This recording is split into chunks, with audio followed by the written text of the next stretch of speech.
All right, I am here with retired Lieutenant Colonel Shazam Marvel. He was a mentor to me in the Marine Corps.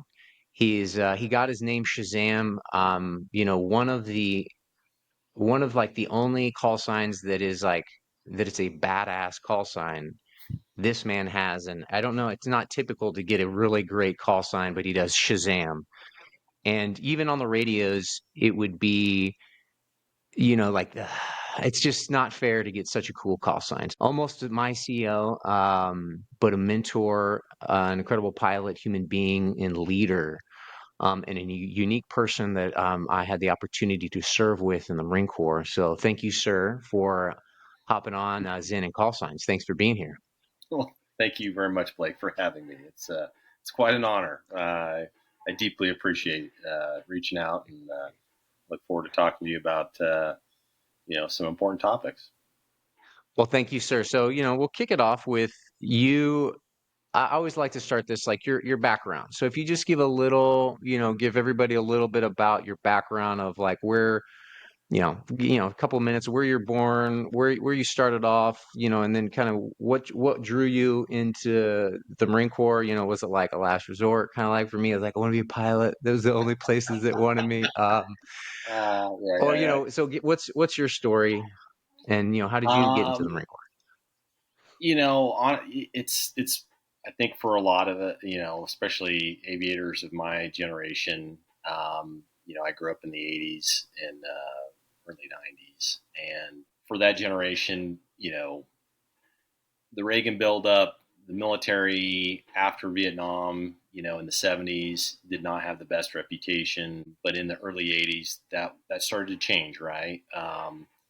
Pop culture started to change. Some movies like Top Gun came out, obviously had a big impact on people of my generation, but also the idea that hey, the military's cool again. The military is an avenue for somebody like me who grew up in small town rural Idaho and wanted a sense of adventure, an avenue to an education, and also to be part of something bigger, with my life.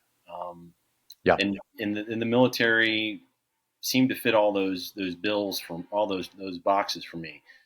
I Did didn't you want have to a be a lot of money. pilot Yeah, from a my young dad was age? a Was pilot. I did okay. not grow up with my father, but he was still part of my life.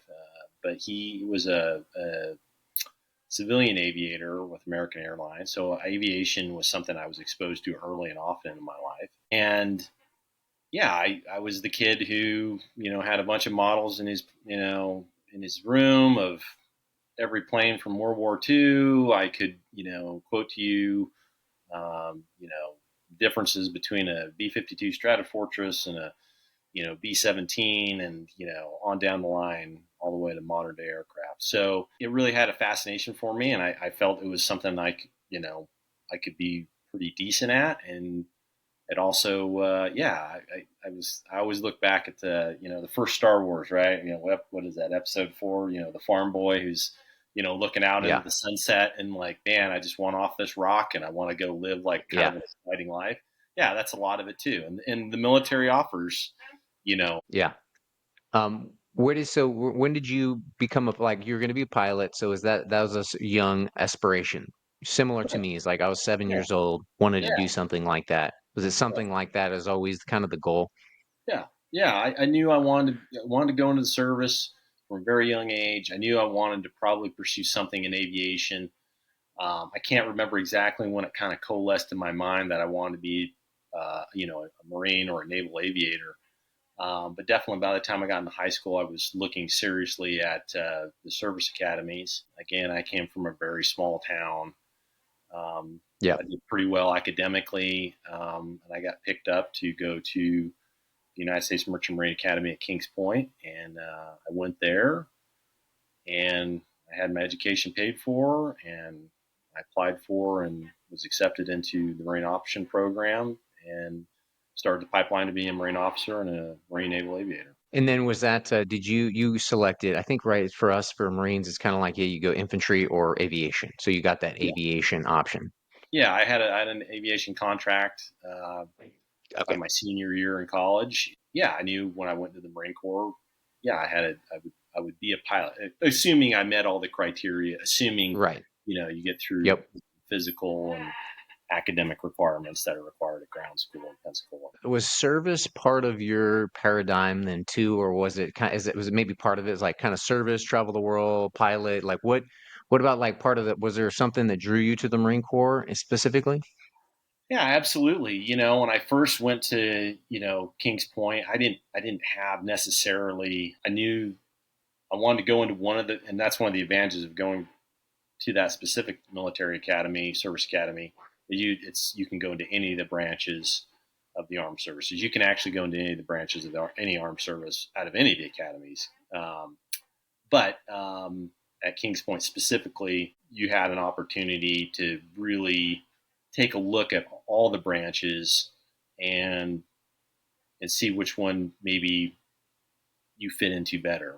Yeah. And in my class, I had numerous ones of my classmates going to the Army, the Air Force, the Marine Corps. Most went into the Navy, Yeah.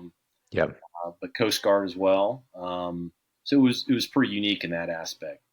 So when I got there, we had a Marine officer instructor who name was Captain Colonnese and went on later to become a major general, Major Vincent Colonnese. He's retired now. The epitome of a Marine officer. He had a big impact on me. And Yeah. I was like, hey, maybe this is something I want to pursue to be in this branch of the armed service. So I did, Yeah. I think and there I am. I think everybody has some.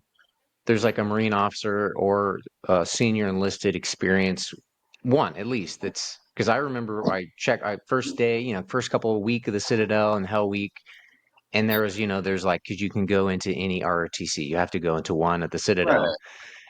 and there's the Marine there. It's just like it's classic, right? It was like everybody's like, hey, we're gonna give you some money and you Yeah. travel the world and Exactly. this and that, It's and the it's Marine's like, this. we're not gonna Yeah. give you It's perfect. anything. It's the most difficult one.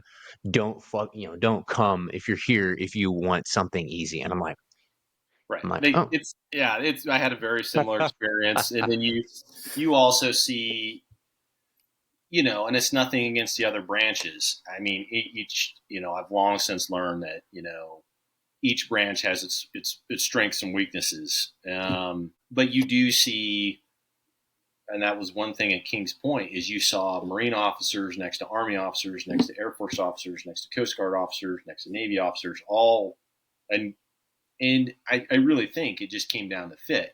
Certain young men right, and women see that archetype and they're like, "Yep, that's the coat I want to put on." And others see the other, archetype and they're like, "Nope, that's the coat I want to put on." And for me personally, the Marine Corps was, going to be the best fit for me, and yeah, I don't regret that. And I can see why other people saw other services as a better fit for them. And that's again one of the unique aspects of that school is you got to see all of them at once together, and then you could really be like, okay, that's the one I like. yeah.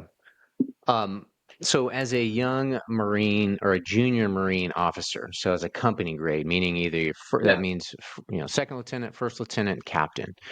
Do you and I think at that time you would have been flying in Iraq at that time.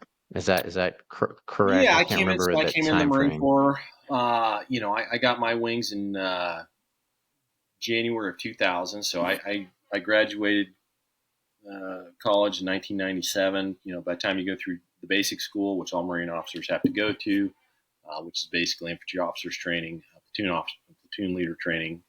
Um, I then had 2.5 years of flight school at Pensacola. I selected helicopters, and then I was selected for CH-46s, which was my first choice. Again, because again, as you know, being at flight school, you see all the different type model series instructors. You have helicopter pilots, you have jet pilots, you have C-130 pilots, and you kind of find, the best piece of advice I ever got as an aviator, or one of the best pieces of advice I ever got in my life was an instructor told me, take a look at the people that you get along with, and then pick your aircraft based on that. Yes. Um, Yeah. and it paid big dividends for me. So yeah, by the time I got to the Marine Corps, to the fleet, to the operational Marine Corps, that was mid 2000. I was a first lieutenant, and I checked into my first squadron, HMM 364, the Purple Foxes in Camp Pendleton, California. and yeah, I started my career there. Do you have a from a young Marine officer, so that first 6, 7 years, do you have a culminating experience, good, bad, otherwise, leadership, anything like that? Do you have anything that comes to Well, mind? the for officers of my generation, and I mean the Marines or anybody of my generation, to which would include you as well, I think. You know, the touchstone experience was 9/11. I was, Yep. a year and a half into my time in the fleet when 9/11 happened. Up until then, it's really hard to describe to people the differences between the Marine Corps or the military prior to 9/11 and the military Right. and the Marine Corps after 9/11. My initial experience when I got even to the operational fleet was, I don't want to say it was gentlemanly, but there was the squadron had just come back from a deployment. When they came back to Camp Pendleton, I checked on board after they came back from a deployment, and you were listening to these senior captains and much more experienced aviators talk about. It was just like it sounded magical. These guys were like, we did Right. this deployment, we went to Australia. A bunch of guys came. A couple of guys married Yeah. Australian, women. Their wives. They went to like they It went to sounds like awesome. like Bali. I don't know. Like it's just like they.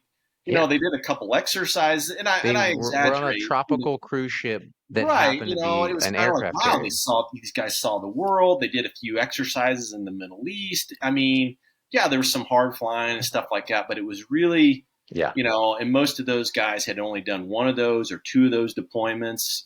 There was a pretty, at that time, it was almost like 2 years ish, 2.5 years between deployments, even for a boat squadron in those days. The pace, you had a few guys who had flown, majors or maybe the CO who had flown maybe in '91 in the first Gulf War.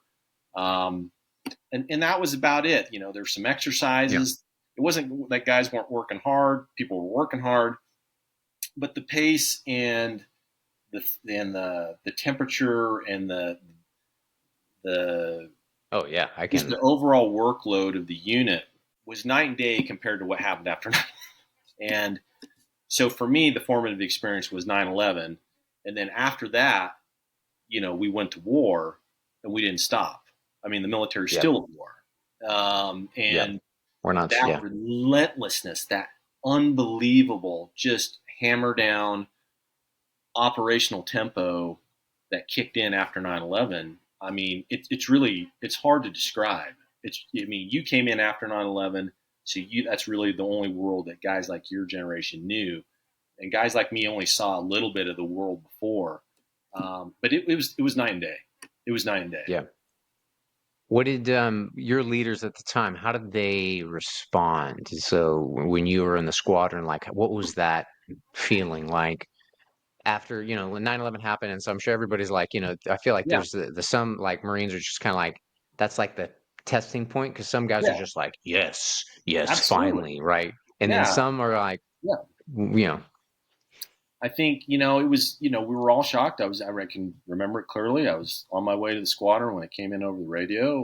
We watched the Twin Towers fall from the Red Room TV. I'll never forget um, our AMO. I think it was Vibrex Thompson. And he just like, he's like, hey, it's on now. Like we're like this is gonna like we're going. And that realization that like whoa, like this is like we're in it now. Like this is like we're really gonna like we're going to war. The United States is going to war. Like holy right. mackerel. So there's that aspect of it, and then it becomes a very what I like many things. It's very it doesn't play out the way you think. We're like, oh, we're going to go tomorrow, and we didn't end up going for Yeah. like a year. Yeah. My Yeah. my first combat deployment, I didn't go to Afghanistan. I went to Iraq, and that wasn't until 2003. So there was a couple years there where you saw units going to Afghanistan because that was the only thing going on in town. Iraq had not started yet, and yeah, there were some of that like, oh man, are we going to get into this? Are Right. we going to miss out? All that. Looking back later, you're like, oh, that was pretty. There was going to be plenty of war for every. Yeah, indeed. Do you have, again, kind of going back into what I was saying before, do you have a culminating experience as a young Marine officer, company grade, that kind of Yeah, helped shaped you, changed you? yeah, probably my FAC tour, my Ford Air Controller tour. So my first, I'd been in the squadron a couple years at that point. Now it's 2003, and the war in Iraq is we're building up to it. The weapons of mass destruction, stuff is coming out where we're looking for it, blah blah blah. We're making the ultimatums to Saddam, and UN resolutions and all kinds of things. And I was selected because as you know, in the Marine Corps, not all, but most of the individuals who call in close air support in the Marine Corps for the infantry are pilots that are put in those billets Yeah, as additional duties. So I was selected for one of those. Initially, I didn't want to do that. I kind of got voluntold, but in looking back, it was probably one of the best things that ever happened to me. yeah, I had to go to 1st Battalion, 4th Marines, 1st Marine Regiment, 1st Marine Division, and I checked in literally a week before we left to go to Iraq. Went through TACP school, Tactical Air Control Party School, down in North Island, where I learned to drop bombs and call in air support. And then a week later, I checked into my battalion and left for Iraq. yeah, And that was a massive that definitely changed. I went from being just like another squadron pilot, one of like a bunch of dudes, and my squadron ended up deploying to Iraq, and many of my friends flew in combat. But having my first exposure to combat being with the infantry, it really informed me. It really informed how I looked at how to be an assault support pilot later on, how to train guys like you, how to like really support the infantry in an effective manner, and also like what it meant for me to be a complete Marine. yes. I think that's some people, and I think that there's something that I believe the Marine Corps, does for every Marine officer, from my experience, but for a lot of Marines is like in the Marines, everybody's a Marine. And that's something unique I like about it. I certainly, I feel like, like, hey, only Marines can talk shit about the Marine Corps. Um, True, true. but that's just, yeah, and that's just something that again, like I look back on my experience as well, and similarly, I'm like, I don't regret that. Like Yeah. I, it's difficult. It always is. Like literally, the guy said the first time I saw a Marine officer recruit, not recruiter, but at the Citadel, he's like, hey, it's gonna be tough. They Yeah. never lie to you about that. They It's never always like that. And it's like that's I think what makes like a Marine. I always think is like a Spartan. And there's the story of where however many Spartans got into some territory, and it's like, oh, they killed their leader, and it's like it doesn't matter. They killed the head guy because they're all the they're same. all It just, doesn't matter. Like, yeah. and There's it's the same thing as like you where all of them operate. They are all Marines first, and then so this doesn't matter. And so I think that type of an experience, and I think that was I didn't get that opportunity, but I always like love that because that it truly the synergy of having a pilot, an aviator on the ground, calling and fire, is because he's been up there flying and he knows, when you're flying and you just got, yeah. your everything's going around in three Well, dimensions, you can yeah. commiserate and be more helpful. And I think that's a unique experience that a lot of It Marines, was. again, like the holistic approach of being a Marine officer, certainly a pilot and a forward air controller as well. So that is unique. Was there anything on that deployment that opened your eyes to combat or Oh, changed you absolutely. or I anything mean, like that? yeah. My battalion was, you know, part of the initial drive up into Baghdad. We went up. We were in the, went over the berm in Kuwait there in March, and I remember going through. We were not the first Marines through Nasiriyah. We were kind of, I can't tell you exactly where we were in the column to go through Nasiriyah, and then we went up Highway 7 towards Al Qut.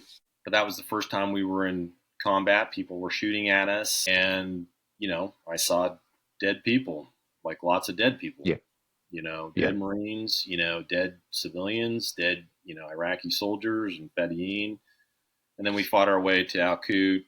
You know, I won't belabor that campaign, but yeah, actually, several times,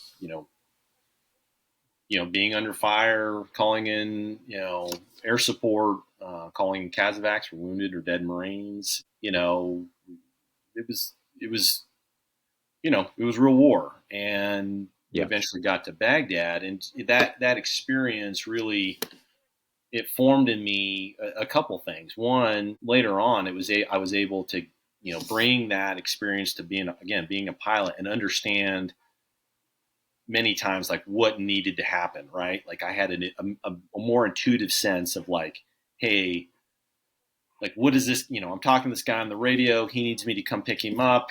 We're doing a Kazovac or something. Like he's under stress. He's maybe under fire. Maybe he doesn't know what's going on because it's chaotic. Right. And having been in that person's shoes or boots to a certain degree, Yeah. it allowed me to more quickly form you know my situational awareness and make a plan of action that was, able to execute to success. The other thing is later on, I could also, as a pilot, like when I was talking to an infantryman or someone on the ground and they wanted some, and I could also sniff out like, hey man, like what you want to do is not workable. um, and Yeah. that was a powerful advantage. Like, hey, like I know what you want to do. I know what your end state is, but how you're trying to go about it. I think I've always told you my favorite story is like one time I had an infantryman one time, a grunt, tell me, "Hey, we're going to get off the back of the helicopters and we're going to do actions on the objective and be back in in 30 minutes." And I was looking at where we landed, on the map to where he wanted to hit this target. And I was like, "Hey," and I could tell like there was like it's like 200 meters. We're doing this at night. He's going to go across this. He's got to, and there was a fence and a ditch. And I'm like, man, it's going to take you a half hour just to get there. Like the idea that you're going to go there, you're going to get off my helicopter, you're going to go to this take down this target, scoop up whoever we're there to get, come back across that ditch back to my helicopter, and you're going to do all that in 30 minutes. It's absolutely not going to. And he's like, I can do it, and I'm like, you won't do it. And he's like, well, how do you know? Because I'm like, I have done that. Like I have, Yeah. like you're going to be in the dark. It's going to take you. You're going to, Yeah. Yeah. it's not. And as you know, that has major consideration for like fuel planning and then your weight and how much you can carry and do I Right. need to go get Yeah. gas? And it really that in those kind of insights really they were pretty important later on. Yeah. Um, what did you have any interesting leadership experiences as a young or a junior Marine officer? Yeah, much like the rest of us, you kind of when you first come into the Marine Corps, you buy the brochure, right? Every Marine officer is this square jawed, barrel chested, American hero who always, thinks clearly and like, makes the best decision, from a tactical, moral, and, you know, the best point of view Yeah. possible.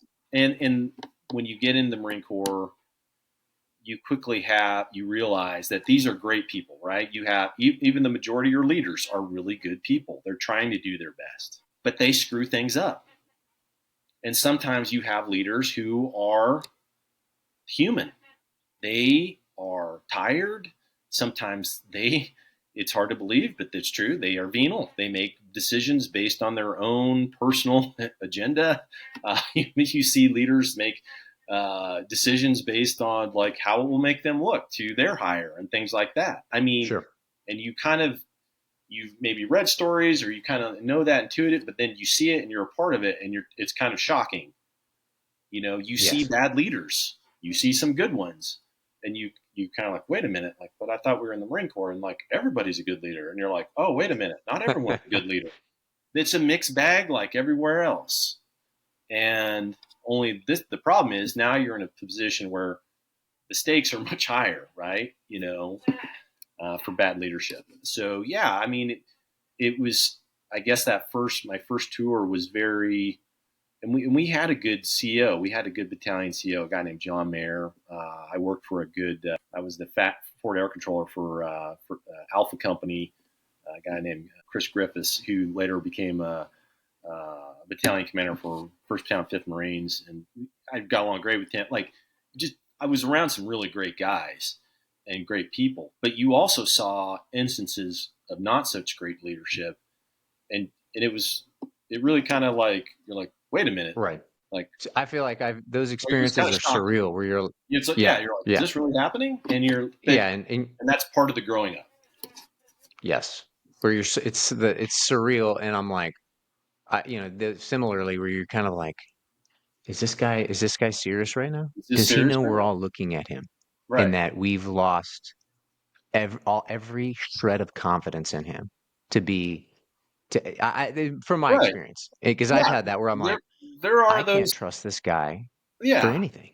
Well, What he just did, or you kind of see peeks behind the curtain. You're like, wait a minute, like the motivations to make this decision or make this, in some cases, a tactical decision that would yeah, have consequence. You're like, oh, it really isn't based on the best tactical course of action or like what's the right. reason, objectively this term measurable set of criteria. It's based on, in some cases, like rivalries or like, hey, I want to look better than this other guy, and Yeah, you're like, is this? And the thing is yeah, like, you're like, of course it's going to happen, right? These are humans, like yes. these are not robots. It's going to happen. But when you're in it and you see it for the first time, it is kind of shocking. Yeah.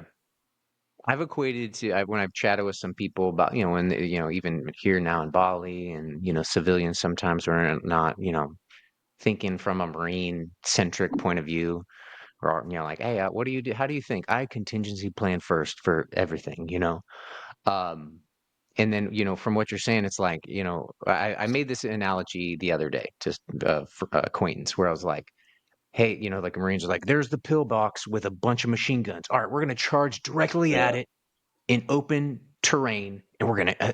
Is destroy it. And I'm kind of like, huh? Really? No cover. We're gonna charge directly at it with nothing. And then I'm like, because I is as the there another way here, contrarian Bob? Marine, Yeah. where it's like, hey, could we potentially flank it and then get it from the either side? And like Well, that's where where I tell you, like I've told you this. I think definitely in that, like at one point in that tour, first tour in Iraq, that's where it came on. The light came on for me because I'd been told this, and it hadn't really resonated. But I had been told this earlier, and by a very distinguished Marine from Vietnam, and he had yeah, said, he's like Justin, don't ever forget, because we do. We come in and we love the Marine Corps. It's we want to be there. It's again, like it's going to be hard and it's going to be tough, and like we want to be part of that. But this gentleman he had taken me aside, and this is before 9/11, before I deployed to combat, and he was like, "Listen, you have to understand the Marine Corps is an organization that many times in its history has sent not just thousands, but tens of thousands of young men to their certain death. yes, You are always and forever, and never forget this. You are just a number." And the minute you forget that this institution will, without hesitation, without blinking, without even like losing an ounce of sleep, send you to your certain death to accomplish a mission, like then you're in trouble. You're in yes, trouble. And if you think about it, it has to be that way, right? For the Marine Corps to do its job, it has to have a yes, certain level of callousness, a certain level. And I saw, and you did too, one of the things you would see Marines really start to struggle with is like this institutional callousness towards them. Like, hey, like the Marine Corps like kind of really doesn't really care about me. And you're like, it can't. It never right, will. Because the second it does, it won't be the Marine Corps anymore, and it won't be able to do the things it needs. It has to have that almost like harshness towards its individual members, yeah. and that's Oh, where I first saw it up close and personal. I was like, oh yeah, I really am yeah, just a number, yeah. and I better never There forget is it. something that comes to mind, an experience with you, and when you were in a leadership role in our first squadron, my first squadron, and I saw that callousness in the sense where it was, another officer Yeah, in you. And and it was basically losing trust and confidence in, me as an officer and and generally, Right. there's the field grade and then the company grade, losing that. And I was, in an office, you're next door, and I was being questioned if I could handle a situation and or a couple things happening at the same time. And I was I was getting agitated with a senior officer as I was a Yes. younger officer. And I was kind of like, Yes, of course I can do that. That's like child's play." And and then you're in the office next door and you come around and you're just like, "Hey Blake, hey, we're good," And then you kind of like pull me Yep. aside and say, and you're very, I can't, I'm forgetting the exact terms, but very tactfully, like, "Blake, I don't know." It was so interesting because I felt the callousness, but then from another officer telling me that, like, basically like, "I don't think you're competent enough to do like some simple tasks." And I was like, and I Right. immediately, I'm like, "Hell, what the fuck is this Hmm. guy talking about? Of course Hmm. I'm competent enough." And you knew that, and and that's just how you play and you do things. And so you just, smooth the situation over. And it's like, "Blake's got it, sir. Yeah, yeah, all good. You're good. Okay." And then, because how you work. But I felt that in that similar way, where it's like the callous nature of another officer telling another young junior officer that he couldn't handle him, but it's like he didn't even know that he was doing that. Like he knew. It's like it's just Right. interesting. Well, that's the other thing that I always learned is what it boils down to is the Marine Corps. The Marine Corps is an institution. When push comes to shove, will probably not take care of you, and you better not expect it to. It's Right. not. Yeah. But you can always depend on Marines to take care of you, Yes. and that's a Agreed. difference. Your fellow Marines, the men and women next to you, who you depend on and who depend on you, for the most part. Not everyone's a saint there either, but for the most part, when the chips are down and they are gonna be there for you, and that's where you put your faith. You don't put your faith in Yes. this institution, this amorphous, Yeah. institution. You put it in your faith and your trust and your confidence in these individuals. And Exactly. when that kind of clicked for me, and that kind of clicked for me on my first tour in Iraq, is it really made a big difference on how I conducted myself as a leader, what I expected out of my leaders, how to handle when they didn't really live up to, like how to, like, okay, see, okay, this isn't working out, but then I could make an adjustment, and how to not let that just drive me into the ground or people around me. Um, it really that was a So in the opposite of the situation I just mentioned, that callousness and or yeah. whatever, um, is a situation or a with you. So you'd come out to evaluate the squadron I was in 2014, I think. Yep. So you're about 15. to Yep. take That's over your CO role of one, and you came to evaluate the squadron I was in, yep. and we maybe I don't even know if we were flying together on that for whatever that was, and Yep. I think so. And I was, we were just shooting the shit like we are right now.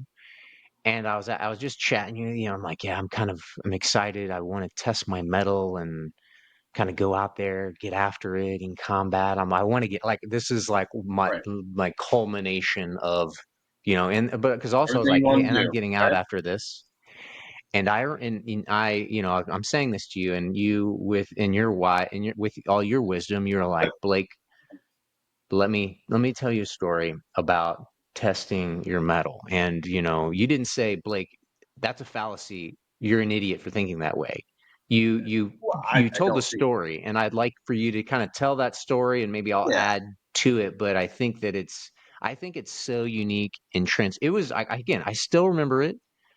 I've told people that story from, as we chat about that, and Yeah. other people talk to me about it of like younger, guys going in the military and testing their, right. Yeah. There's always that is there. You can't deny that to say people don't do it. Don't go to the No. military No. because there is, Absolutely. Yeah. Yeah. Yeah. but I thought that was super interesting. So again, I'm saying like I want to test my metal. Like we probably just finished a mission. We're probably hanging out in the desert somewhere. So Yeah. I forgot where we were. And then you tell me a story about you're in a two ship 46s to Yep. do an insert in Iraq or Afghanistan. It was Iraq, and I was doing Yeah. it was a mash cap. So my second tour in Iraq was with I was back with the squadron. I was flying this time, Yep. and there had been a mass casualty. There had been a truck bomb go off in Ramadi. We were down at an air base pretty close to Ramadi, between Ramadi and Fallujah, called Al Taqadum. And my squadron was a dedicated Kazavak unit for that area. So this is 2005. Things were pretty not awesome in Iraq at that time. And there was a mass casualty event, a mix of U.S. Marines and Iraqi soldiers, policemen that we were supporting at a place just on the northern outskirts of the city of Ramadi. And a sizable truck bomb had gone off and wounded and killed several dozen uh, Iraqi and American. Yep. So we had to launch as a two stage 46s with Cobra gunships in support at night. My good friend Chad DePill was the section lead. I was in Dash 2 with our Squadron XO, Steve Griffiths, Turtle. And we went. I don't even think I was the signer for that airplane. I think Turtle was. But we were anyway. I was Dash 2. And this place called Combat Appleton. The long story short, we were coming into this really. It was not a very big zone as it was even for a single ship. It was really tight for two aircraft. And as we were coming in, short final, lead aircraft, Chad DePill's on deck. We're coming in, and there's a couple walls. There's some trees. I'm flying. We're trying to get in there and pick our way in there. So we're really slow and low and not in a great place, aerodynamically anyway. And I see a flash off my right side. I kind of look. I'm on the goggles. I look, and an RPG looks like a bottle rocket, and it comes. There's an RPG, and it comes.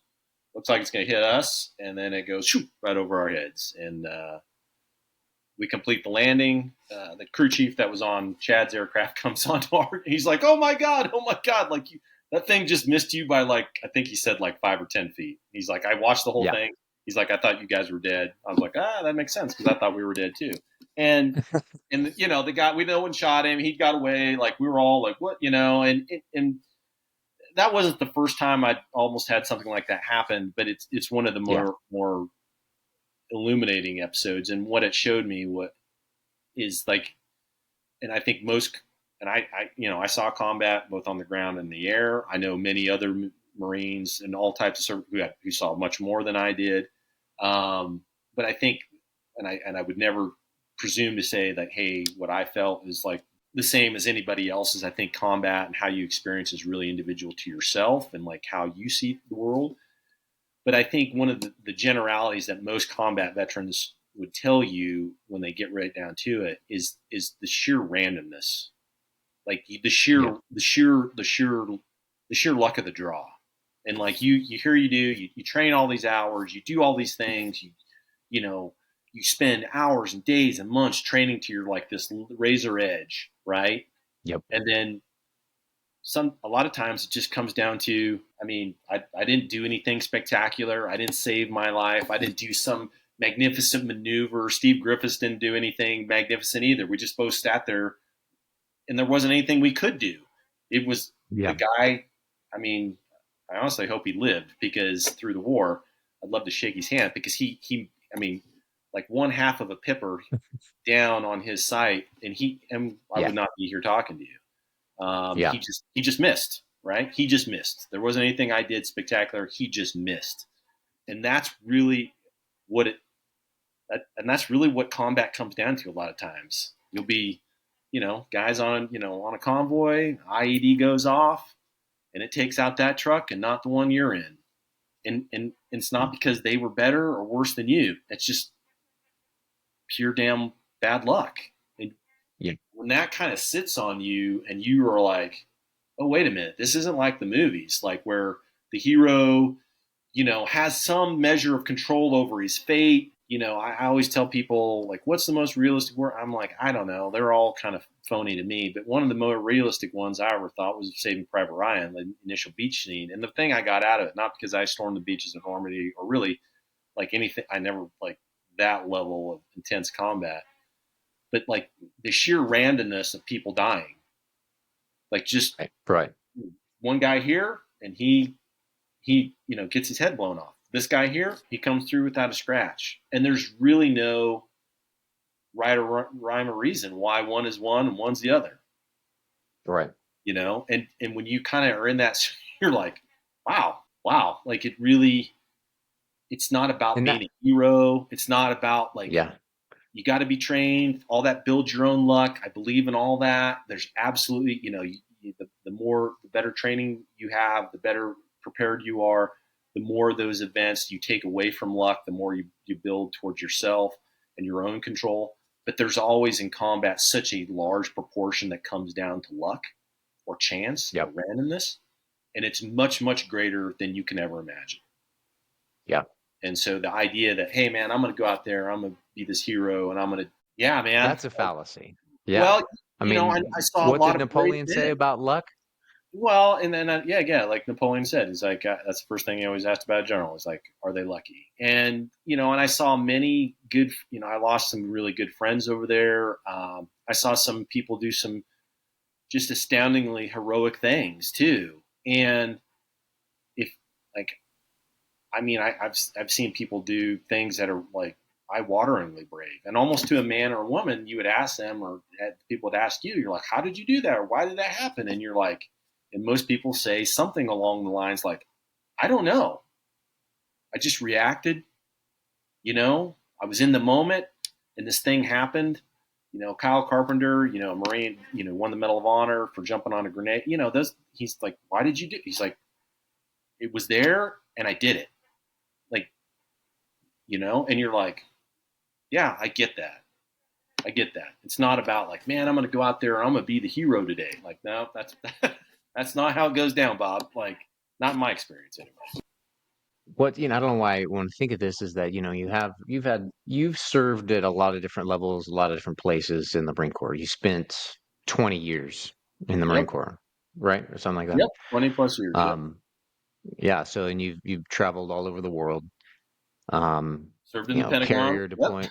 Yeah, Pentagon, carrier, all throughout the Middle East, aircraft carrier deployments, dirt dead deployments, all throughout there. And you did your 20 years. What made you want to get out of the Marine Corps? I think I think that's a kind of loaded question because I think you found a lot of Yeah. success. You're a squadron CO, which I think for a Marine aviator is a culminating point to be in charge of.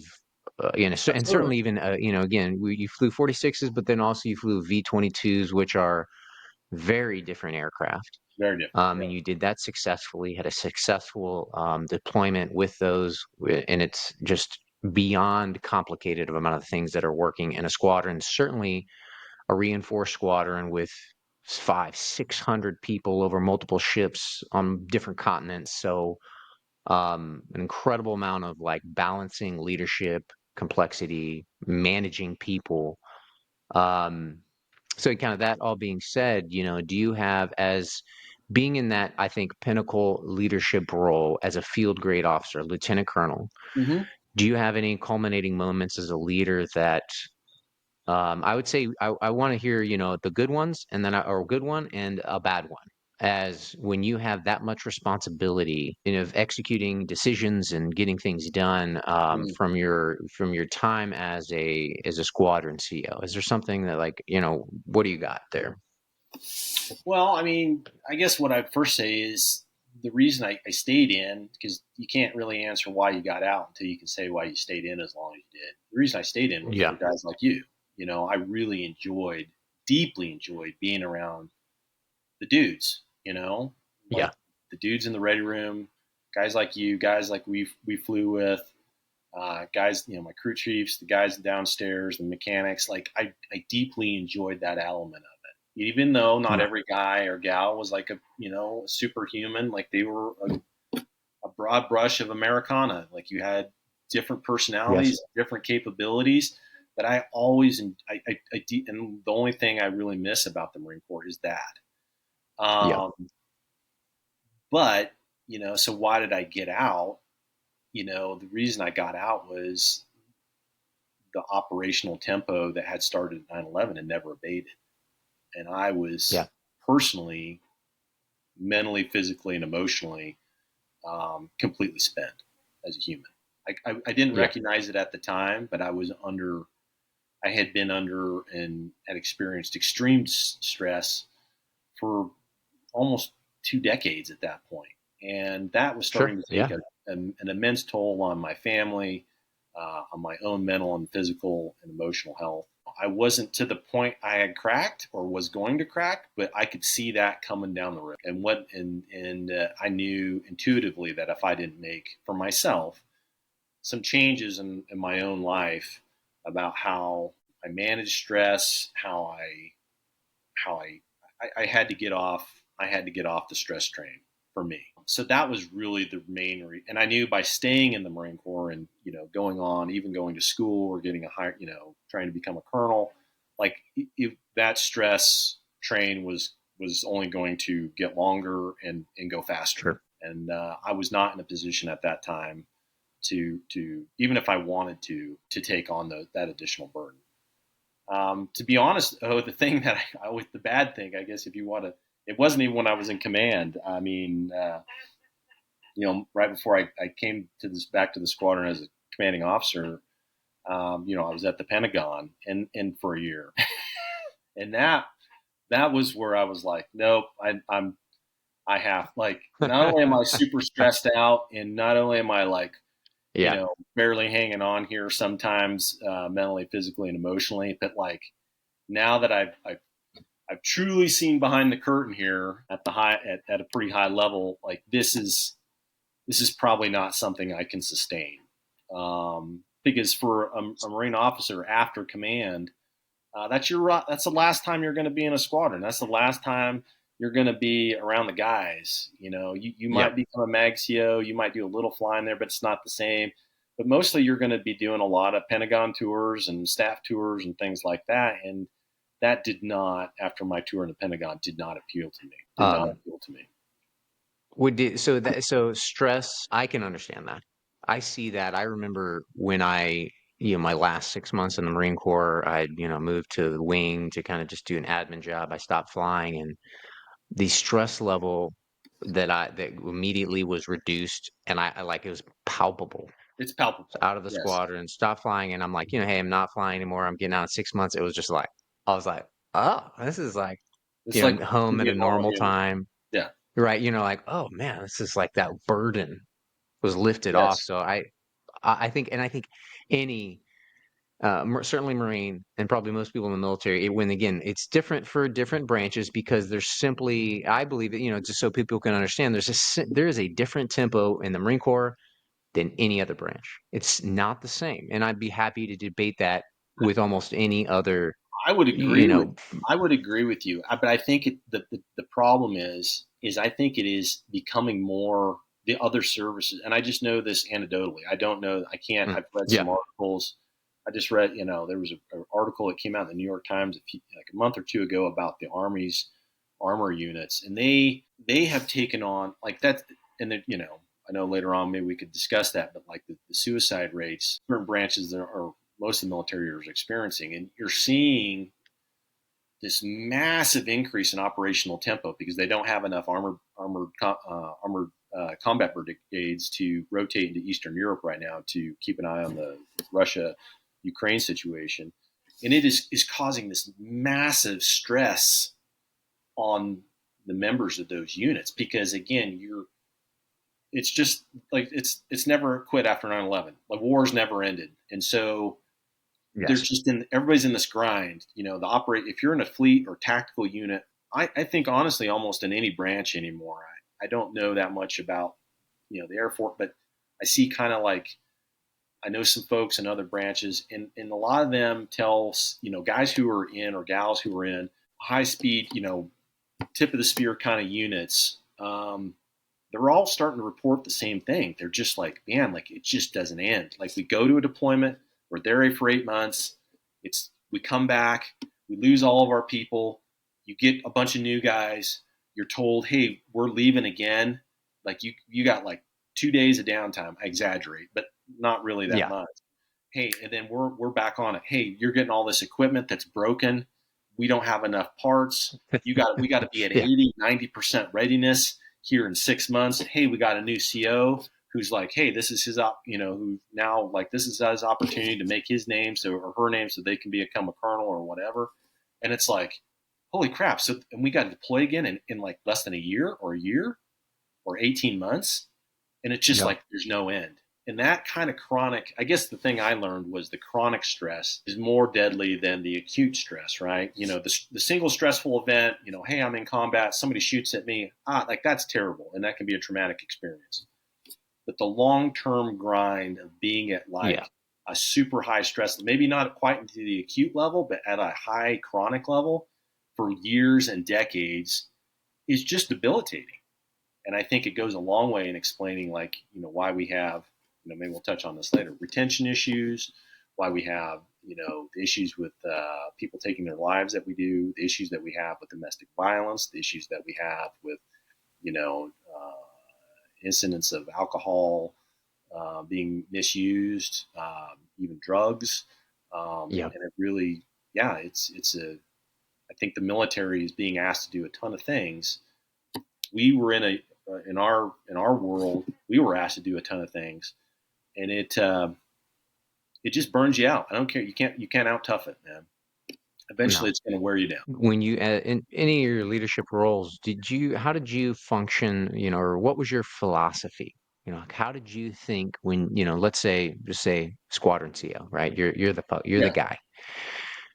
How did you think about leadership? I don't know, from an example to your philosophy.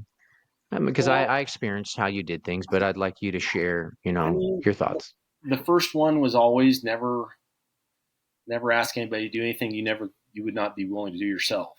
And that didn't mean I had to be out there leading every charge or everything, but I had to make sure that the guys and the people that worked for me really felt that I would never, ever, and under any circumstances, ask them to do something that I would not do.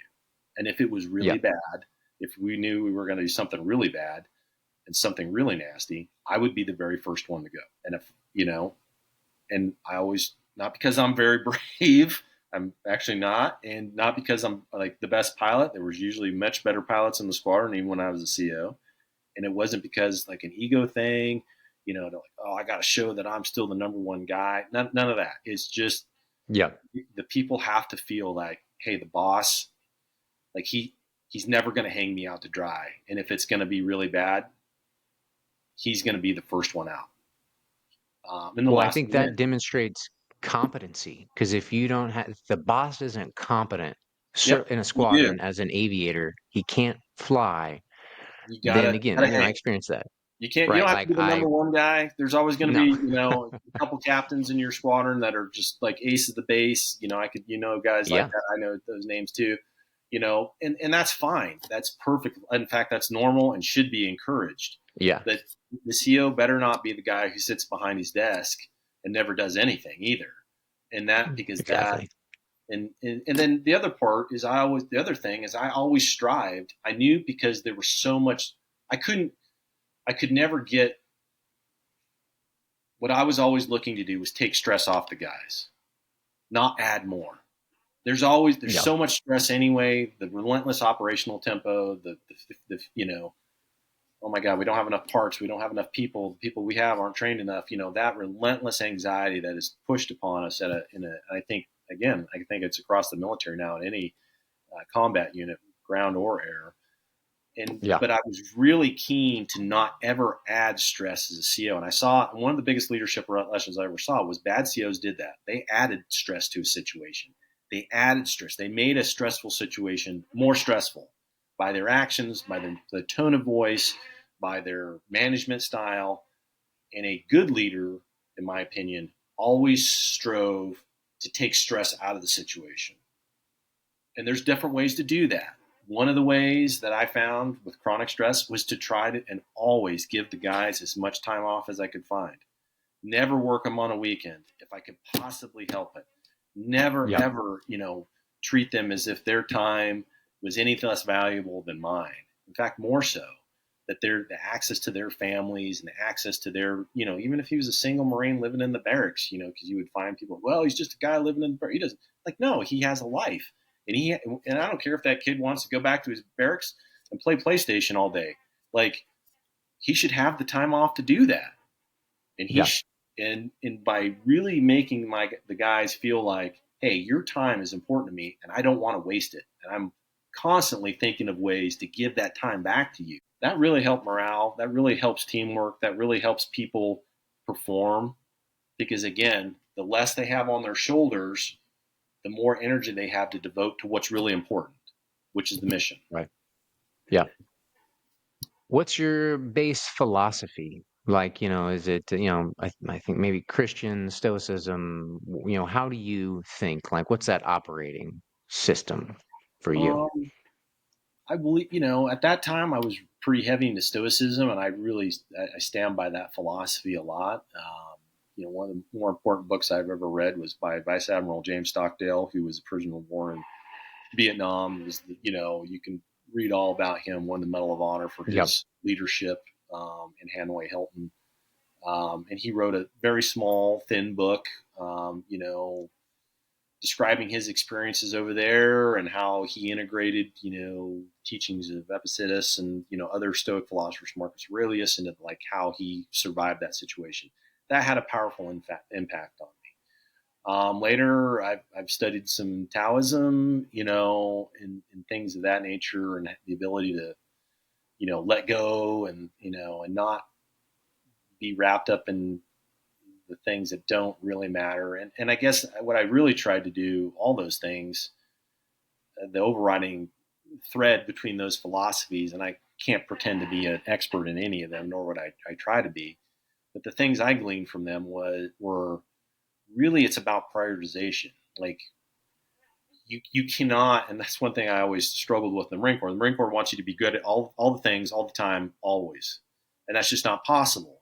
What you have to do is you have to identify the two or three things that have to be done that are the most important. And you have to be great at those, like 99%, like awesome at those. And everything else, like there's another probably middle third or whatever, 40%, you're okay-ish at, you know? Yeah. Like I never, bad on me. I would probably get in trouble at from Mag, the group, at times for like, man, why isn't your, you're not reporting better numbers about, rifle range or something, like some other, Yeah. random, Yeah. like, and I'm like, hey, TPS report. Yeah, right. GPS You're just, reports. And then there's like a bottom yep. third I just didn't care about at all. And I really made Yeah. that like going to the club, right? Guys, like every once in a while that you remember the CG or something like, we got to get everybody to the club. We got to do all, and like make this. And I'm like, I'm not wasting my guys' time. I'm Yeah. never like, we're not like, if the guys want to go, they can go, but I'm never going to make them go because I don't like, I need them thinking about other things. And that the main thing I want Yeah. the guys thinking about is fixing and flying aircraft safely and effectively.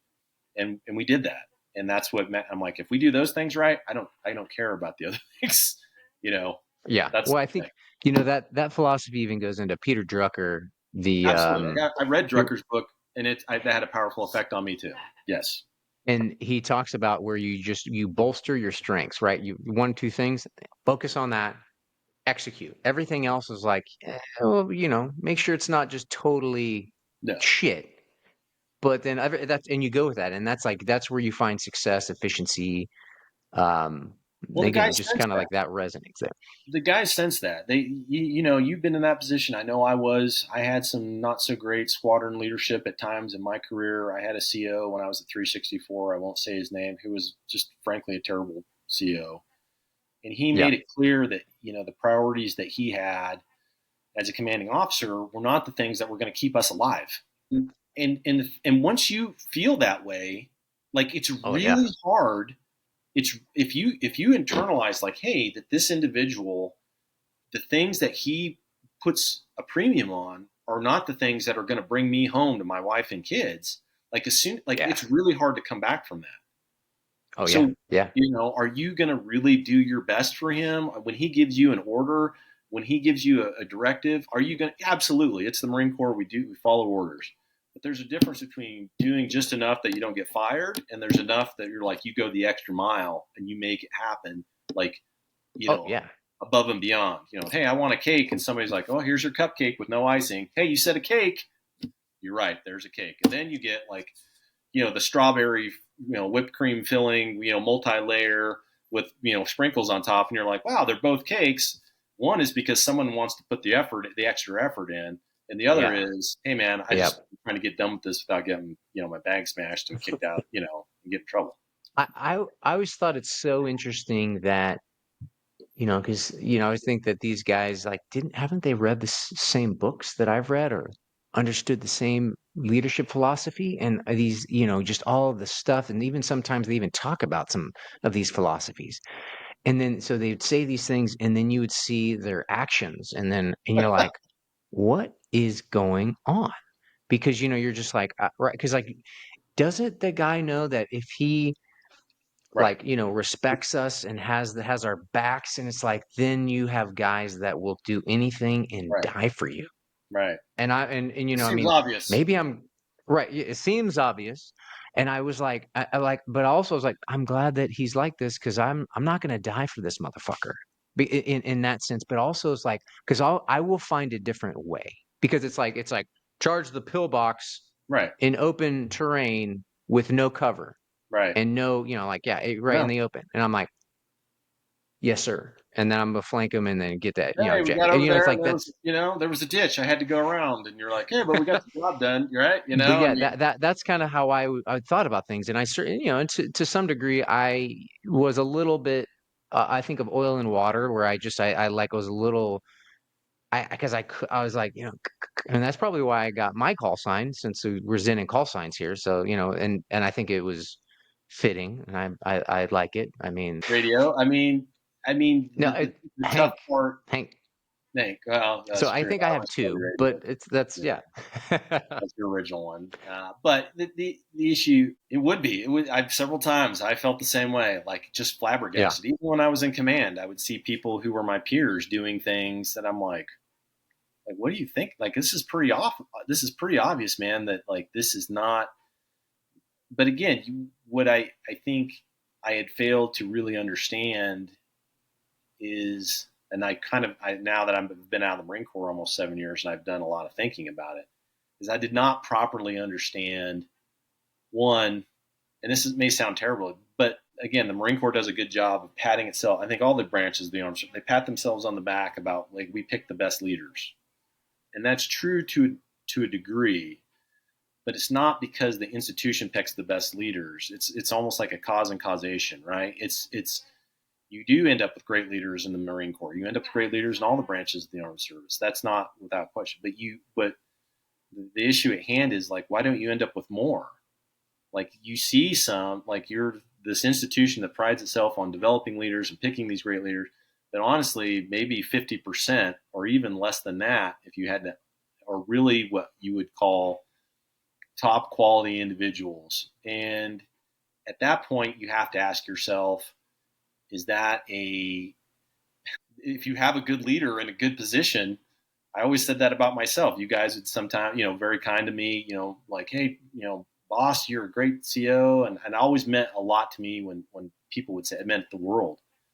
But it would always kind of like, and I had very experienced Marines, of all grades, senior enlisted, very experienced field grade officers who had done multiple combat deployments. And they would sometimes tell me like, sir, and I'm not, you're the best CEO I've ever had. Like, man, I really, and I would be like, yes, thank you. That means so much to me. But a part of me would also say to myself, that's not good. Like, I'm not that great. Like, Well, I'm yeah. not doing, I mean, I'm a decent guy. I do a good job, but I'm not like, and I'm like, if I'm the best guy that you've ever had as a CO, like that says volumes about how the institution picks and chooses leaders. And Well, that's I not think that's good. because It's two how I parts. became a colonel, lieutenant Yeah, colonel was kind of by accident, honestly. So it sure, wasn't sure. necessarily because the Marine Corps like groomed me and picked me and did all these things. It was really kind of a series of happy accidents that got me to where I was. And I Yeah. think I saw a lot of really good people in similar circumstances. Well, I think it's what you're saying. I think it's two parts. One part is this. It's a. I think it's maybe Lao Tzu, maybe some Zen philosopher. He said, and kind of what you just said is like, if you meet Buddha on the road or on your journey, kill him because Buddha would never say I'm the that Buddha. he's the Buddha. Right. And the other part is that I believe that that's true as well. That it's like no, it's true and sad that that's the nature of it. Is that when you Yes. can game the game, and that's what you've done, and that goes into my next point. That there's, for instance, like the Marine Corps Warfighting Lab posted something. It was like, "Hey, we're doing a great job here. New command, everything's I all saw. awesome." I actually saw Pat, that pat, post. I actually saw that and, post on LinkedIn, and and the guy who's given up command, retiring, George Scheffler, is yeah. actually I know him well, and he's actually a super great guy. So I posted onto that as Yeah, I said, what? How did you war game the Afghan pullout? and that's a great What AI and that's did you use? and that's the ultimate question. Is you like I could see, I know I haven't talked to George in many years, but Yeah, I can tell you he is a phenomenal Marine officer, a phenomenal I Marine don't officer. doubt it. No, but the point is I always at you have these phenomenal guys, but again, like and I think it's a great point. And I thought I saw the same thing as a squadron CO when I was in command. Is you're like you can be a great guy, you could be the best guy of all time. Yeah, Again, the institution, and this isn't. I don't hope I don't come across as someone who's you know got an axe to grind against the Marine Corps as an institution, but I think it's important to understand things like institutional inertia and things like institutional prerogatives and things like institutional objectives that are not necessarily aligned with you would hope or you would think would be the true objectives or missions. yeah.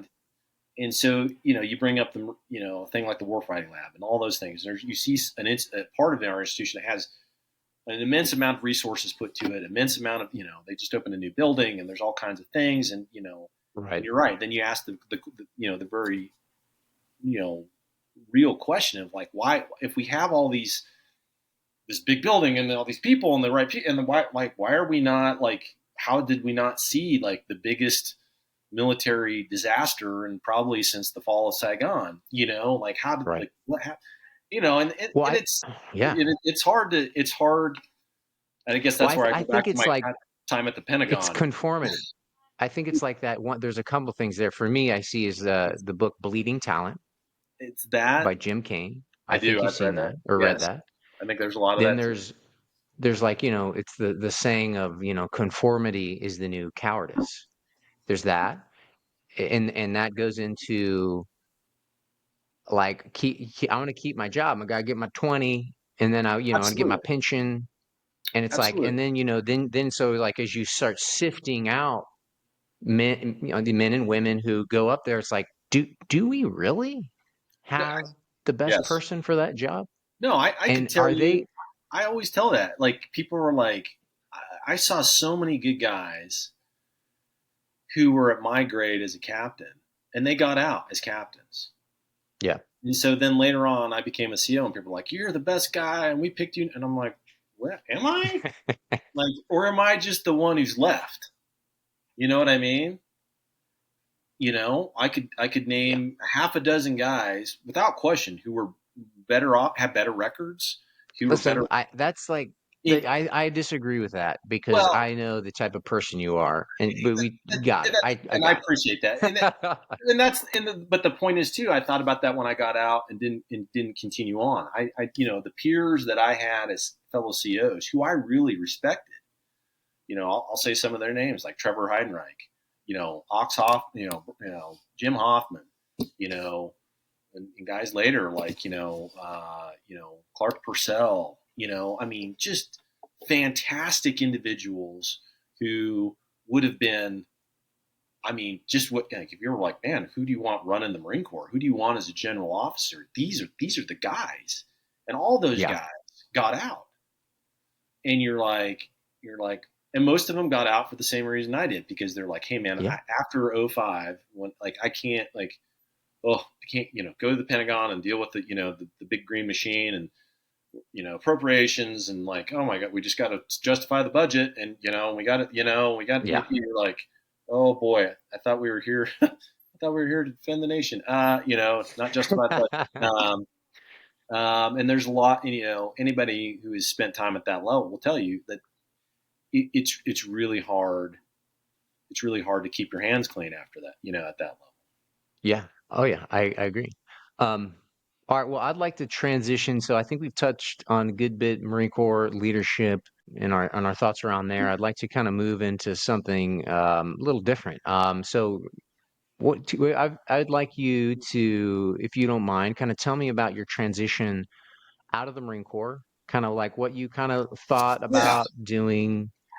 I generally think, like from my perspective, I know you went into aviation a little bit, but then, yeah, from what I saw is like you had I think you're spending a lot of time with your family, and that's something that is to me, and which I'm doing to similar degree is, and I thought like, I was like, what could I be doing, right? Because I look around and I see other, like, with the other stuff, and I'm like, but then, and sometimes I'm like, ooh, that looks cool, but then I'm like, shiny object, but then I'm like, there's nothing more that I could be doing, like a higher purpose than what I'm doing with my family and those things. So, and I just kind of building into that, but if you could start from your transition, and like kind of into where you are right now, and then maybe we touch on yeah. some thoughts as you continue.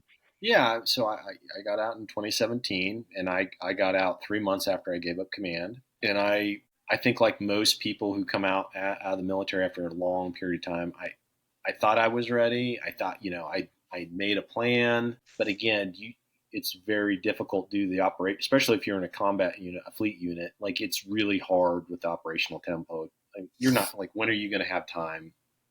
Yeah, I yeah, just, like, when are you going to have time? Or you're a dude in the squad. When are you going to no, have time to think about, like, oh, like, you don't have time. You no, don't have time. yeah, You're going to ITX. You're getting ready for the boat. You're gone the boat. You're coming back from the boat. You don't have time. Not really. You think you do. You've put some thoughts towards it, but you really haven't. So I felt like, oh, I'm ready. I'm prepared, and I wasn't. I had a job with Horizon Airlines, which is a part of Alaska, flying the Q400, which is they don't have it anymore, but it was a great airplane. And I flew for them for about 3 months. And great outfit. I really enjoyed flying with them, but I, it just, I couldn't. I was over being gone. I was over. I know, yeah, And I know plenty of my friends who are doing the airline flying, and they love it. And I applaud them. I think it's a great fit for some guys. It just wasn't a good fit for me.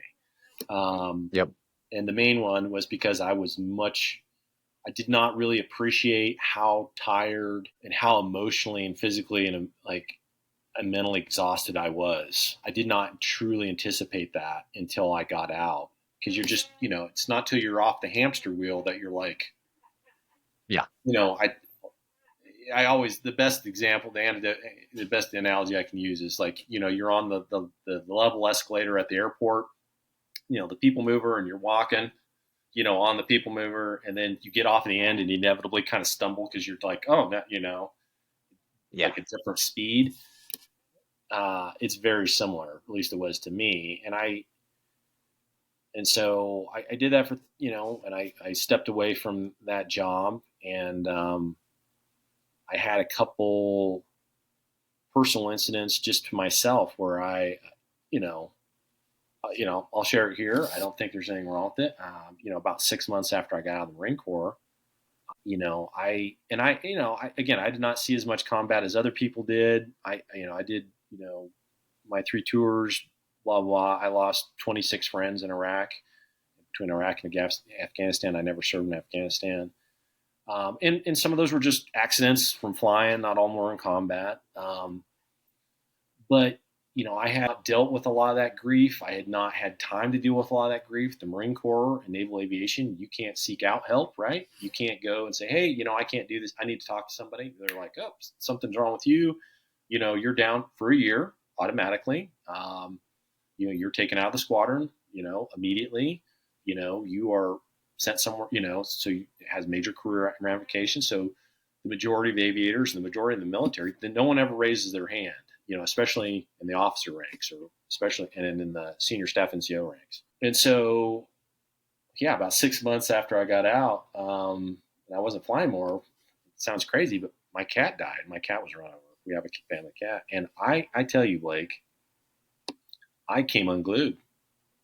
Like I don't know, I've watched men die. I've was a Kazakh pilot in Iraq. I've seen young Marines with their intestines hanging out. And I never like blinked an eye, shed a tear. I've been to many, many, many memorials for very dear and close friends of mine, and like that cat died, and like it was like somebody took a plug and pulled it out of me, and like stuff started pouring out of me. I couldn't control. It was really a very disconcerting moment, to say the least. Like how I couldn't. I was just so I was just so emotional about it. I was like, I remember thinking like, what the hell's going on? Like I obviously cared about this cat. This cat meant a lot to me, but like I am grieving for this animal in a way that I have not grieved for any human. And so that was when my wife and I, she's like, hey, Justin, I don't like, is everything okay? And I'm like, you know what? I don't know if everything's okay. Like, I don't know, like, if everything's okay with me. And so that's when I went down to the VA. I'd already done my work with the VA to get my medical, transferred, and, my disability for my bad back and shoulder and, you know, a bunch of other things. But I hadn't explored the mental health part of it. Um, I was like, man, I don't need to. I feel fine. I think a lot, I'm good. I get sad sometimes, but, whatever. And then I was like, you know what? I think I actually need to really talk to somebody. And so I went in and I got some help. And, that started my journey. And honestly, that's been the focus of besides spending time with my family, but that's been the focus of my efforts for the last few years, is to really rebuild myself mentally, physically, and emotionally from those experiences. And it's changed my life. Can you tell me about so I've experienced psychedelics and I think that they're a tool and Absolutely. transformative. Been a part of a couple. There's a Vets is a started Mm-hmm. by a prior SEAL and his wife. I've been to their gala in Coronado, and I know you've had so I've had my own experiences with that personally. And I know you have as well. I'd like to, if you would mind sharing kind of your experience with that as Absolutely. well. So my journey. I started with the VA. I still go and see mental health over there. But it's obviously very talk. You're seeing a counselor talk, and that was, I think, like most people, especially most officers and senior staff and staff NCOs, like that baked in, like, hey man, I don't need to talk to anybody. Like, hey dude, like I got this. Like you're the Yeah, guy who's always got this. Who's always been the guy that other people had to talk to. And so yeah, that experience that built on like, hey, I do need help. Hey, it's not normal to think that, man, like some days I just don't want to be alive anymore. I don't necessarily want to kill myself, but I kind of don't wish I was alive either. Like, wait a minute, like what's that about? In the process of a couple years of working through that, I came in contact with some other veterans who had, so initially, I just did the talk therapy through the VA, and I found that very helpful. But you know, I found that it was only kind of taking me so far. And, I yeah. talked to some other people, you and, some other guys we served with who had explored psychedelics, and they were like, hey, this is. And at first I was like a lot of guys. I was like, oh man, I'm not going to take drugs. That's for hippies and, weaklings and people who, Yeah, can't, tough it out like fucking man. And you're like, and all that is completely bullshit. All that's complete yeah, bullshit. but I see where I can see why I thought that at the time. I don't need no drug. But eventually, through a series of events and talks, I finally got to the point I'm going to give it a shot. I'm going to give it a shot. And I live in Idaho, close to the Oregon border. I saw some people. I got in contact with some folks over in Oregon where it's legal, I explored that option. I remember the first time I tried, I was like, it was so not like anything I expected. It's so like, oh man, it's going to be a bunch of bros around their hot tub talking about Jimi Hendrix, man, and we're gonna see Jim Morrison and eating a burrito, bro, and we're gonna talk to Abraham Lincoln and see some dragons, bro. That is completely not it. At least it wasn't Yeah, my experience. It's very therapeutic, not recreational, under the control of someone who knows exactly what they're doing. You're in a therapy counselor type relationship with that individual. It's this is a ritual and a ceremony, and yeah. I found it very. That took me to the next step of oh, now, now I can really put to bed some of these things that have really hurt my soul and really held me back and have burdened me for so very, very long, very, very. Yeah, I think that addressing that through psychedelics was important for me because I had experience like that after I got out of the Marine Corps where I was just this wave of emotion Yeah, of and sense of releasing, yeah. grieving, what for all of those from dead friends to loss of Mistakes you made, yeah, mistake, things yeah, you screwed up, things you wish you'd have done better, and maybe somebody died or maybe they didn't, but just the guilt and the shame that yes, built up. Hey, goddamn, I was just a person many times I was in a terrible, terrible situation that was beyond anyone's control, much less my own. right, And the fact that I even lived through it and the people who were with me lived through it is pretty much a goddamn minor miracle. Regardless, the guilt and shame that I carried away with some of those events that, oh my God, I should have done better. Oh, I could have done more. Oh, I wish it would have been me instead of them. I would, those very normal and classic, reactions to, in many cases, uncontrollable or uncontrolled terrible events and uncontrolled and uncontrollable chronic stress. Yeah. Yeah. I mean, you're in the Marine Corps, you're like this. And then when you get out, you go like this, and you're like, that might be the first time you've kind of started to unwind, at least in my case, for decades. yeah. And I needed help. I needed help to I needed some people to help me do that, to unclench my fist. And I was lucky to find. So I've the I think vets just mentioned something that they got 80 congressmen have signed something. So that's 80 out of 535 congressmen were willing to say, hey, To the FDA. psychedelic therapy Yeah, using MDMA is yeah, helpful. And my thought is listen, it's only 80. That's 14%. So it's nothing that's not enough. That's not a majority. That's nothing. And my thought is that there's no profit in the cure. And the absolutely. last thing, Comes out of a the mushroom, last right? thing, The yeah, psilocybin. right.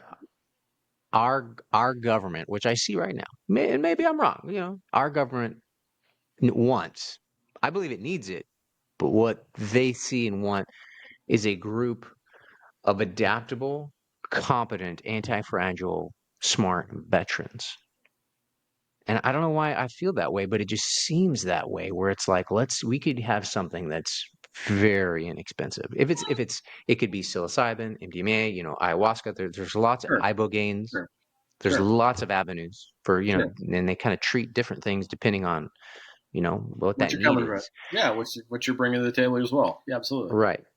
And that's, and also, and I have some friends that have some incredible illnesses and or disabilities that they've had, and the almost miraculous recovery that they've had from some of the issues is staggering. I'm not talking the Yeah, magic bullet. It's but not my absolute. damn, pretty damn close. Wait, well, when you read Michael Pollan's book, How to Change Your Mind, the evidence is very clear. I mean, Yes, this is science based. These are methodology. I mean, that's been available to, and human beings in some form or fashion for most of human history. And so this isn't something new under the sun. Extremely effective for human beings to deal with the everyday traumas that, like, you're just going to go. I mean, again, like, we kind of know it because through the veterans thing and war, but, like, again, like, opening this up to people who are the victims of sexual assault, oh yeah, child same, abuse, exactly. terrible domestic violence. I mean, this is a therapy and this is a modality that is extremely beneficial to anybody who is, and honestly, that's just about anybody, you know, Oh yeah, oh yeah, no one's going to get out of this clean. So yeah, it had a powerful effect on me. It still does. I say it without any exaggeration whatsoever that it saved my life. I mean, I don't think I was not suicidal at the time, um, but there were definitely days where, again, I'm like, man, I just don't want to be around anymore. I never had a plan or anything like that. But what I could see is as I continued to age and as I continued to, move far, like, I could see that island in the distance, right? yes, I wasn't there yet. And, one of the biggest demographics in this country for suicide is men over 65. And so you're like, oh man, am I going to turn into one of these guys who just doesn't feel like he's needed anymore? And I've got all this shit from the war and, like, my time in the Marine Corps and just life in general. And now I just don't feel like it's finally, I've got to the point where there's, the straw on the camel's back kind of deal, and I think due to that therapy, I don't, I don't feel that way anymore. And I'm like, I always think to myself, like, but again, I'm a retired lieutenant colonel. I have financial resources that allow me to find, and, it's not cheap, as to go and, and find yeah, somebody who's willing to take care of you, and do that properly. And that's not available to a young sergeant.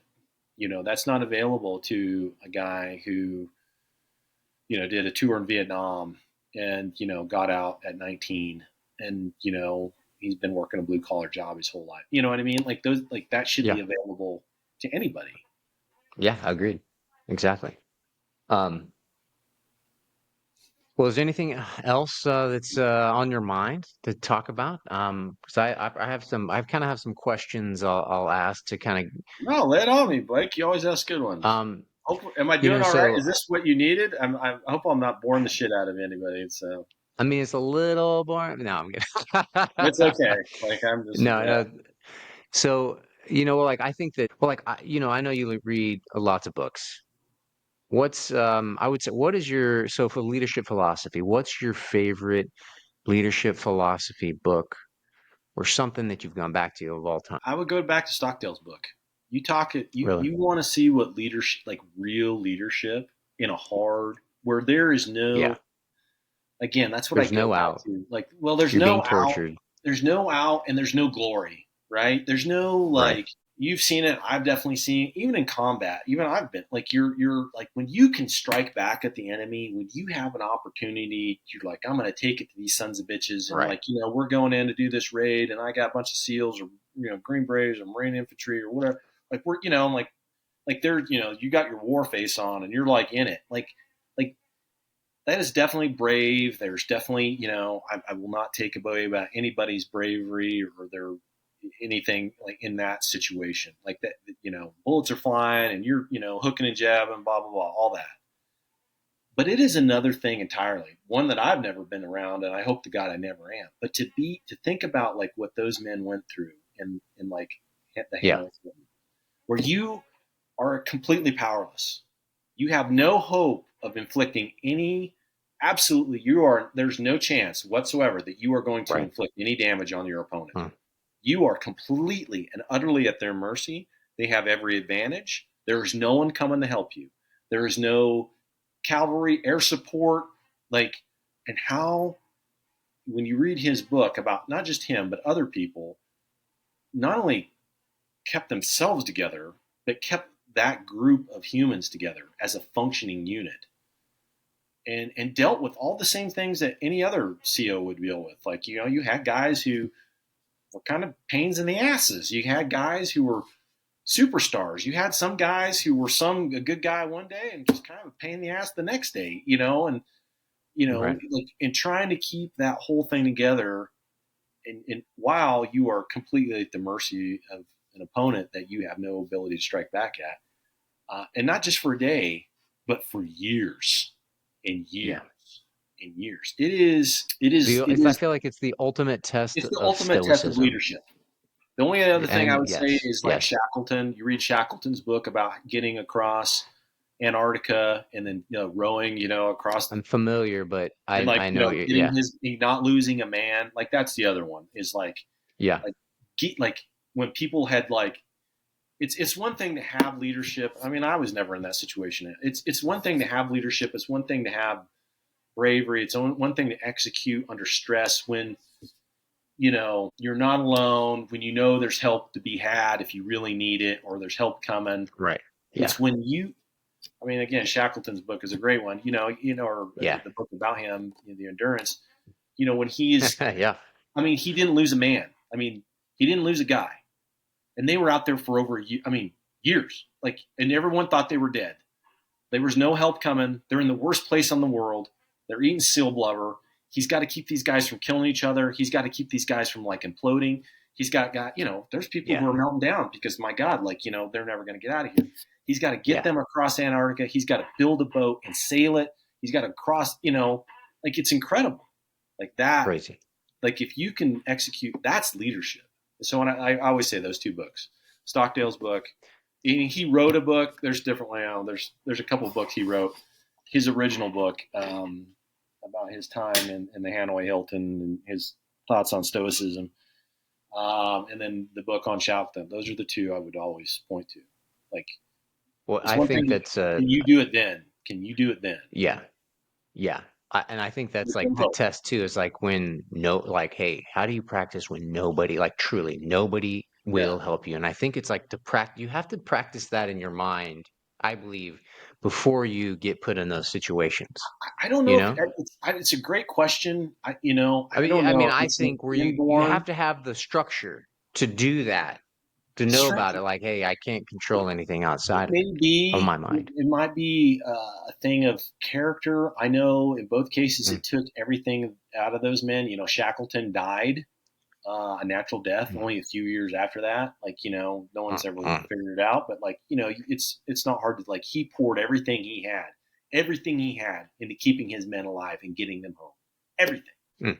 And it probably in the end killed him because he gave everything he had, Sure.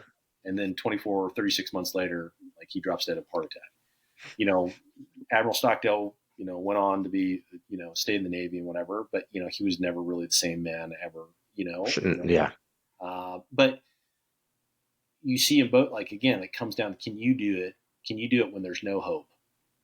Right. When you're going to lose, there's every expectation that you're going to lose. Those are Yep. the dudes. Those are the people that And I feel like that's rare.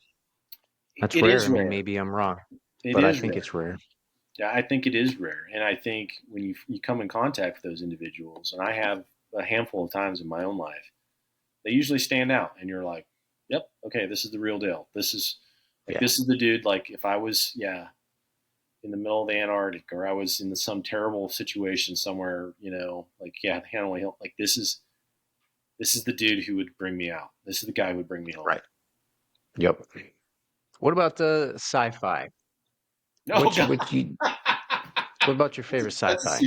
What do you oh, got? sci-fi. Oh man, there's so many different authors, and so many different, but I've always liked Clark. I've always like, again, the things that have always kind of spoken to me are those stories, and you see a lot of them in sci-fi, of where, yeah, they're exploring something that whether it's aliens or advanced civilizations or, cities under the water or whatever, but what you see is no matter where they're still humans, right? Yeah. They're still human beings.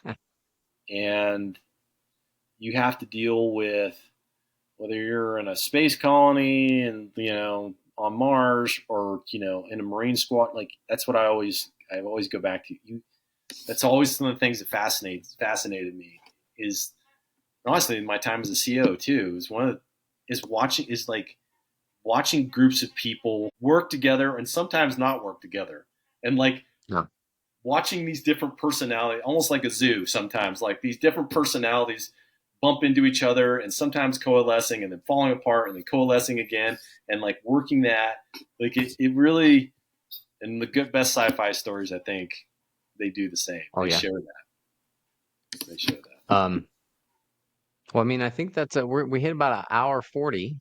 Oh man, you Um, better chop that down to about 20 minutes, man. I don't know that's no one's gonna want to watch that crap. Like so.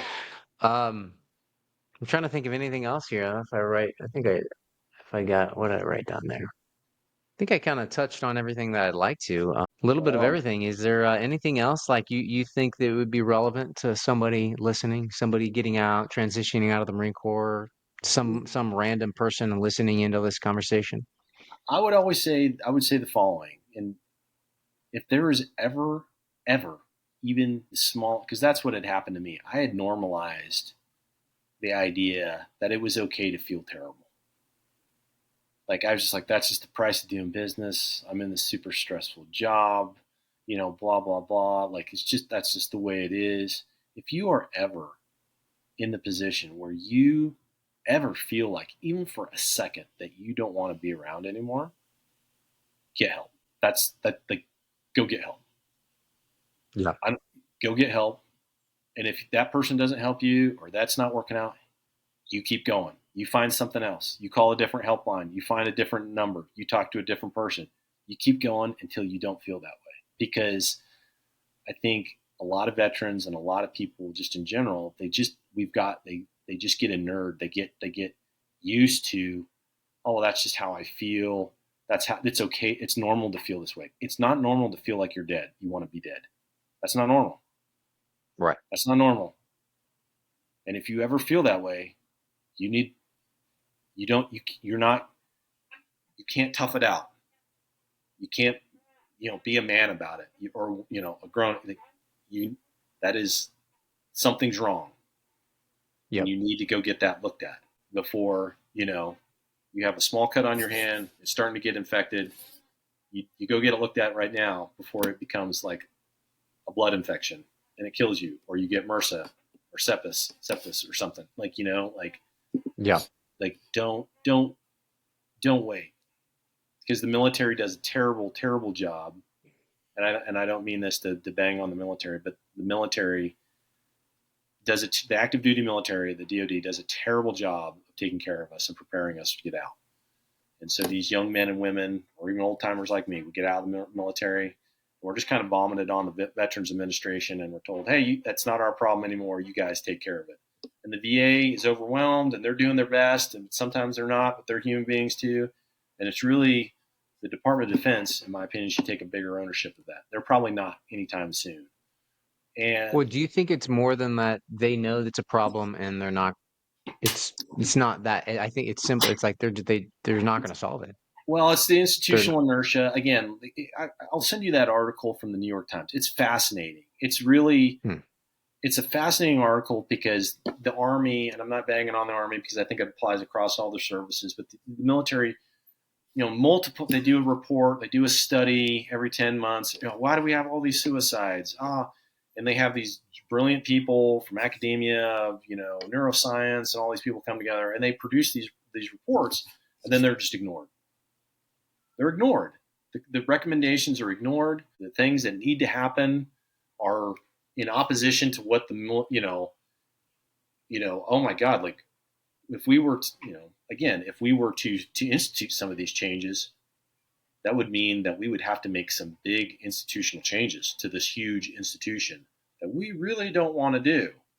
And so, oh my God, we're going to normalize the fact that we have this obscene suicide rate because we're not willing to make these other these structural changes, these institutional changes. We're going to blame the military member themselves. Oh, if you can, no, man, like, hey, like, Yeah. it if you have if you if you have the suicide rate that you have in the American military, which we do right now, Right. And that just to state that number, that is right now, veterans, it's 20 to 40, again, depending on how yeah, you look at it. 20 to 40 veterans commit suicide a day. yeah. I mean, to put it in perspective, I mean, I've seen the latest, and it's been a couple of months since I've seen the latest data, but like, ish, we lost about, I couldn't quote you the exact number, but between Iraq and Afghanistan in combat, I think killed in action was around 6,000, a little over 6,000 folks. Yep. Over the same time period, both active duty and people who've just got out, like you've seen almost, I think it's almost like 38 or 40,000. Oh, Like, well, I mean, that's insane. That's yeah, insane. I, Like, that's I insane. looked at the, I That's looked at insane. I added these numbers up. The past 20, 21 years, the VA's yearly budget added up Yeah, over the 20 years. Plus, so which is like 6 trillion, yeah, some crazy, because it's like their budget is 400 billion, some crazy. And that is an obscene amount of money. And then yeah. the amount of suicides over that time period is Just going like this. 130,000, 130. So again, don't Yeah, quote me it's in these insane. numbers. It's like Yeah, hundreds of I thousands, a exactly. hundred. It's a lot. It's And so it's like, a what lot. in the world?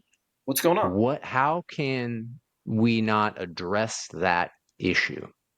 Right? Like this Well, seems I wild. it seems wild. I mean, you want a great story from when I was a CO? I'll give you a great story. It's on the mental health side. I had a young Marine. We Yeah. had multiple suicide ideations when I was in command, but I never lost him. I didn't lose a Marine or sailor when I was in command for any reason. But I didn't lose my main thing that I was proud of is I did not. One of the things I was most proud of is I didn't lose a Marine to suicide. We had some close calls. I had a young sergeant. Um, Actually, he was a corporal. I'm not going to say his name, and he was struggling. He was struggling, and it came to the point that me, as the squadron commander, was trying to get him help, right? And I had some good folks that I don't know if it's still in the Marine Corps or not. There was a thing called the Intercept program.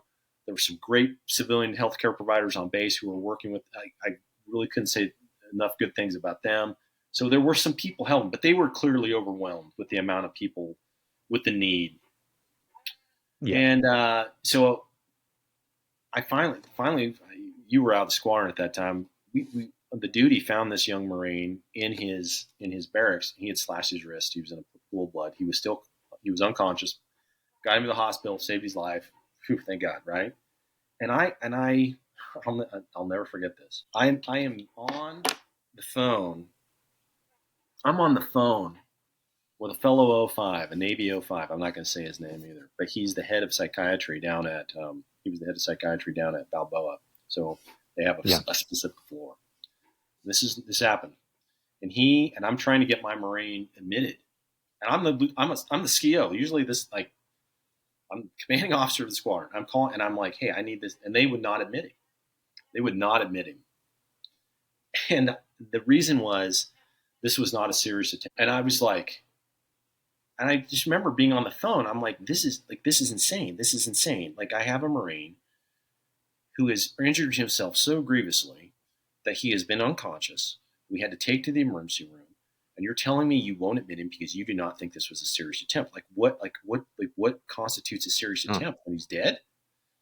Nope, nope, you don't understand. And I was so I won't say exactly what I said to this individual. It wasn't very professional. But at the end of the day, after some very hard conversation, they agreed to take him.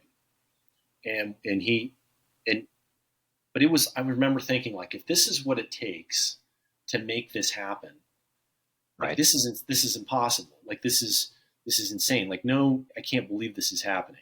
so and you what they will, oh, we have all this money and we're trying to use all these, and you're like, but none of it's working and we're losing these individuals just right and left.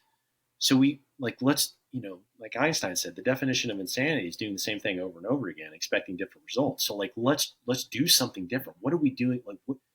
And so Right. I know, again, in this article, I thought it was really well written, because there's all kinds of reports out there from all kinds of experts saying, hey, these are the things the American military needs to do to institute real change on this terrible issue, and it won't happen. It doesn't happen. Why is that? Why won't it happen? We are losing more service members.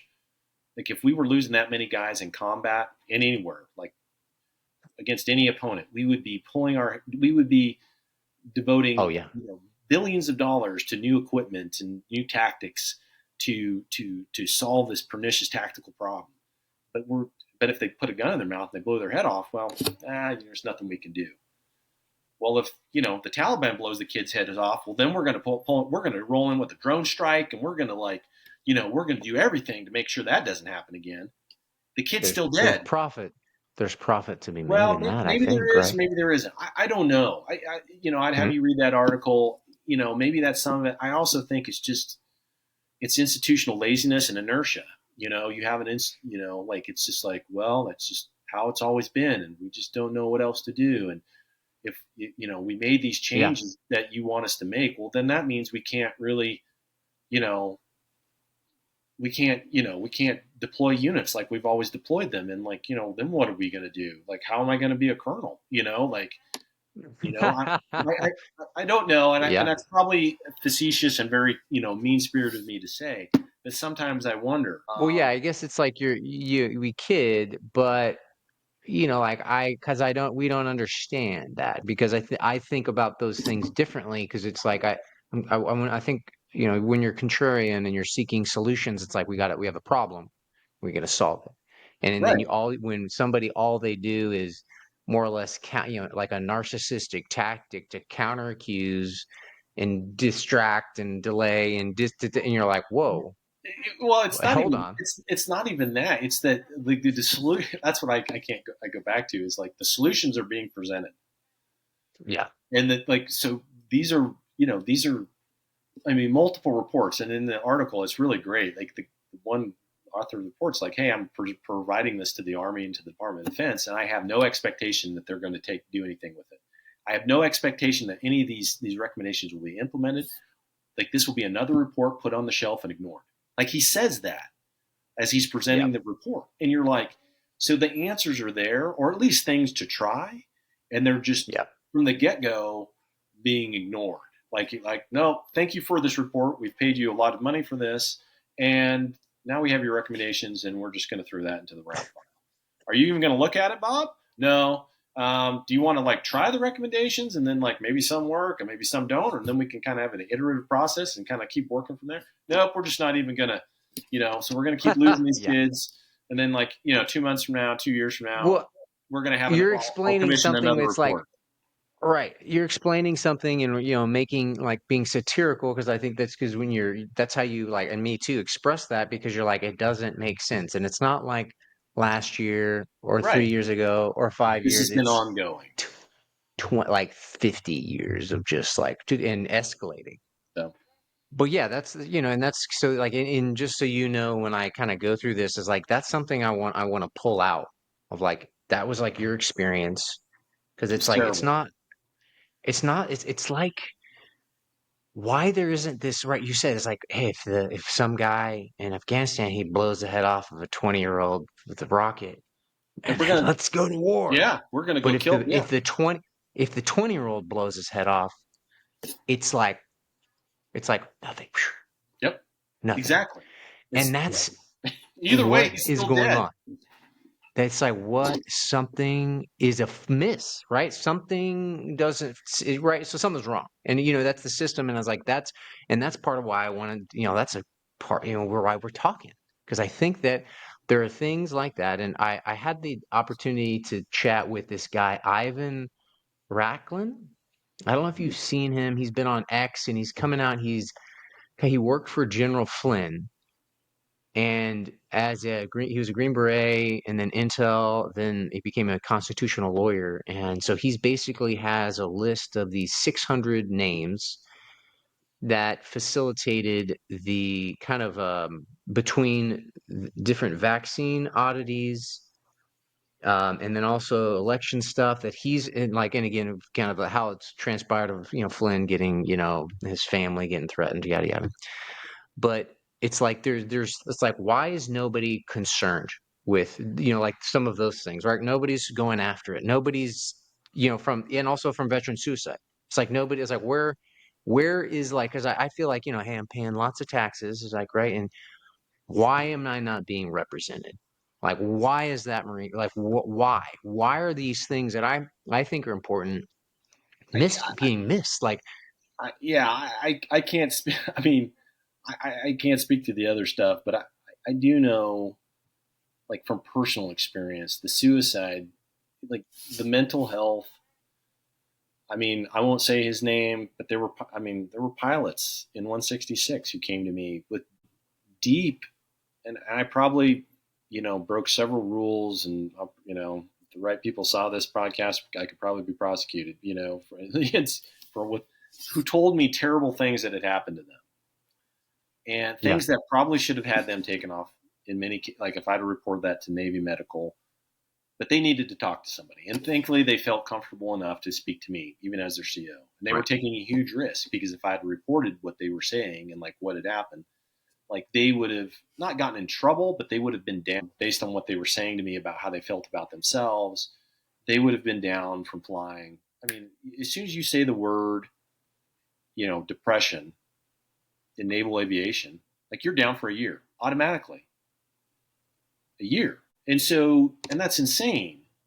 Like you should have all the access to mental health facilities to try to, and like the stigma, and like I was like, this is crazy. Like we have guys who are really struggling, and we have all this money and all these resources out there. We're trying to help people, but like it's not helping people. We can't access it. When it does access, it doesn't work.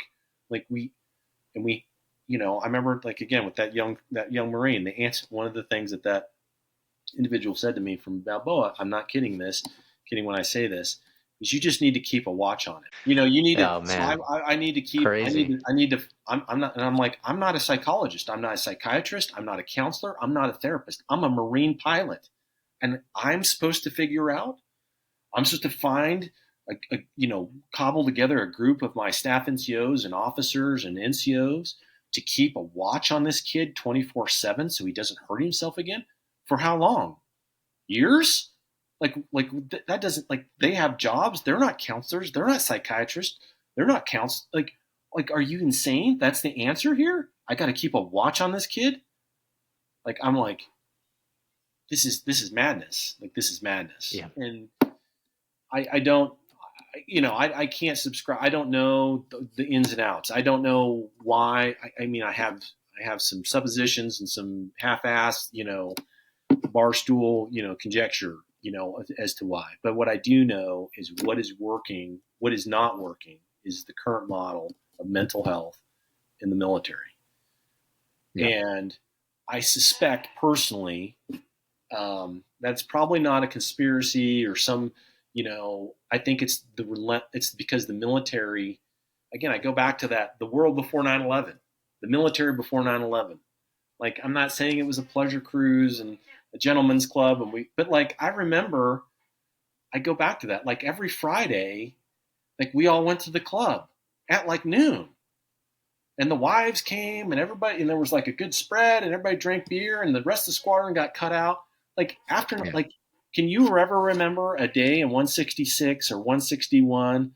Like, were you ever wherever the CO, maybe once or twice, but not every Friday? Was like, hey guys, you guys worked your ass off this week. It's Friday afternoon at noon. Everybody out of here. Not just one week, but every week. No, I you mean, didn't go I would through that. say I would say my time was of those two squadrons, let's say one time. One time. And usually you were like One Friday time. afternoon, you're telling the boys if you were in Flightline or somewhere else, heck, hey guys, like we got to get this wrapped up. because if not, we got to work tomorrow. We got to work Saturday. We might have to work Sunday. Yeah, Like I think we got a Friday at noon one one time. time. But like before Yeah, 9/11, that was the world. Like it was much yeah, lower speed. The op tempo, and you'll see in that article, it really, I think, it comes down to the military, in my opinion, and this is just my opinion. But you have seen an unbelievable operational tempo that has just been hammered down for decades now. The yeah. military is being asked to do. I mean, I just saw yesterday. Hey, things are blowing up in the Middle East all over. We're sending even more troops and more squadrons. Hey, those guys weren't slated to deploy. Like they might have been on the dot to go later, but now they're being told, hey, you were supposed to leave in 3 months. You're leaving tomorrow. You're leaving in 2 weeks. Like, do you think that has like a massive ripple effect and a massive effect on that individual's family, that Yeah. unit's like footprint of families? And so now, like, the military is contracted. It's smaller than it's ever been, and it's being asked to do more than it's ever had to ask. Been asked to do, I should say. And because of that, these guys never get a break. We never got a break. And that, hey man, you got a young sergeant or you got a young captain, like you said it yourself. Why did you really get out of the Marine Corps? You got out because you were like, man, I'm in my early 30s and I have kids and I've never seen them. Like Uh, when am I ever going to have a life? When am I ever going to get a chance to meet you're a young sergeant and you're like, yeah, man, I work 6 days a week. I work 14 hours a day. I have one day off. I sleep all day and stuff a bunch of food in my face and do some laundry. And then I go right back to it. And I do that for years on end. When do I ever get to have a girlfriend? When do I get to have a wife? When do I get to have children? Oh, I don't? Guess what? Like, most well, people are like, that sucks. I'm out of here. I be I believe that there's a What runs new you in the ground? paradigm. I believe there's a new paradigm in that the younger generation is questioning why are we doing this, And Marines right, included, we where they're did it. like, We did it in my go ahead. generation because the war was on, and we were like, we're defending freedom and protecting the Afghans Yeah, or whoever, and all that. And you're like, now years later, you're like, oh, probably we weren't, right. whatever, But now I you think can so argue it's that back and hindsight. The hindsight's catching up where it's like for me it was you was a little long for like my grandparents I think it was like 30 years, right? For yeah. you it's shrinking But the to be dudes that now, to be they're more reflexive to what is action what's the reality here? and the thing What is, purpose did right. yeah, And the dudes now are deploying. That's what I go back to. The guys now are deploying as much yeah, or even harder than we were at the height of the war in Iraq and Afghanistan. And there's no war on. Like, I mean, you're talking, and it's not just the ground side. I've talked to guys in the Navy on like destroyers, who are like, man, like, dude, we're just exhausted, man. Like, we got to keep a third of the Navy's combat power is in the Red Sea right now, trying to shoot down Houthi drones at any one time. That's maybe right. an exaggeration, but a lot of the Navy's combat power, service Navy combat powers in the Middle East right now, and dudes are like, I mean, I just saw the Eisenhower came back after two extensions, two Well, extensions. Like that is like, I mean, and I think they left early. I don't know that for sure, but I know they ate two extensions out there. Like that, like you are just burning people. I mean, you are destroying yeah. people. Well, You're I think destroying it's like people. that combo is a recipe for disaster. So they're like, right, I have access to Right. this incredible amount of data and media, right? Well, from every which way direction. And then because I've seen this now more where it's like guys either recently out or like, hey, or even like, I think it's a great one. The guy who shot Osama bin Laden, he was on a podcast Yeah. Yeah. somewhere Yeah. Yeah. and was just like, yeah, what was I doing? Was this guy even a bad guy? Who the fuck was I serving? Yeah. Who, like, Yeah. what? Yeah. And it's like, so that's my point of like, it's becoming like not 30 Absolutely. years, There's 10, that it's part of like, it too. and that's where, so like, like who's in, like, who's making the decisions does this serve the needs of the United States, like the people to be in Afghanistan, Ukraine, is, we're all of these places, man. And it's a Well, That's a we're big question. Again, Smedley Butler wrote about this. There's he, nothing's changed in that he sense. really he really did. And the issue is, you can zoom out to 80,000 feet and look down and be like, it's Yep. really a question for the American people. Like, and I think that's where like a podcast like this and people like you do a great service is get the word. Because again, the military is very small and insular. And like, I remember thinking like, people asked me when I was in and I was, how are you doing? Ma'am, we're doing fine. We're here Good. to defend you. And like, we're going to do whatever it takes to make this mission happen. And meanwhile, your marriage is falling apart, and your kids are a mess, and like you're on borderline an alcoholic, or whatever. But ma'am, we got this.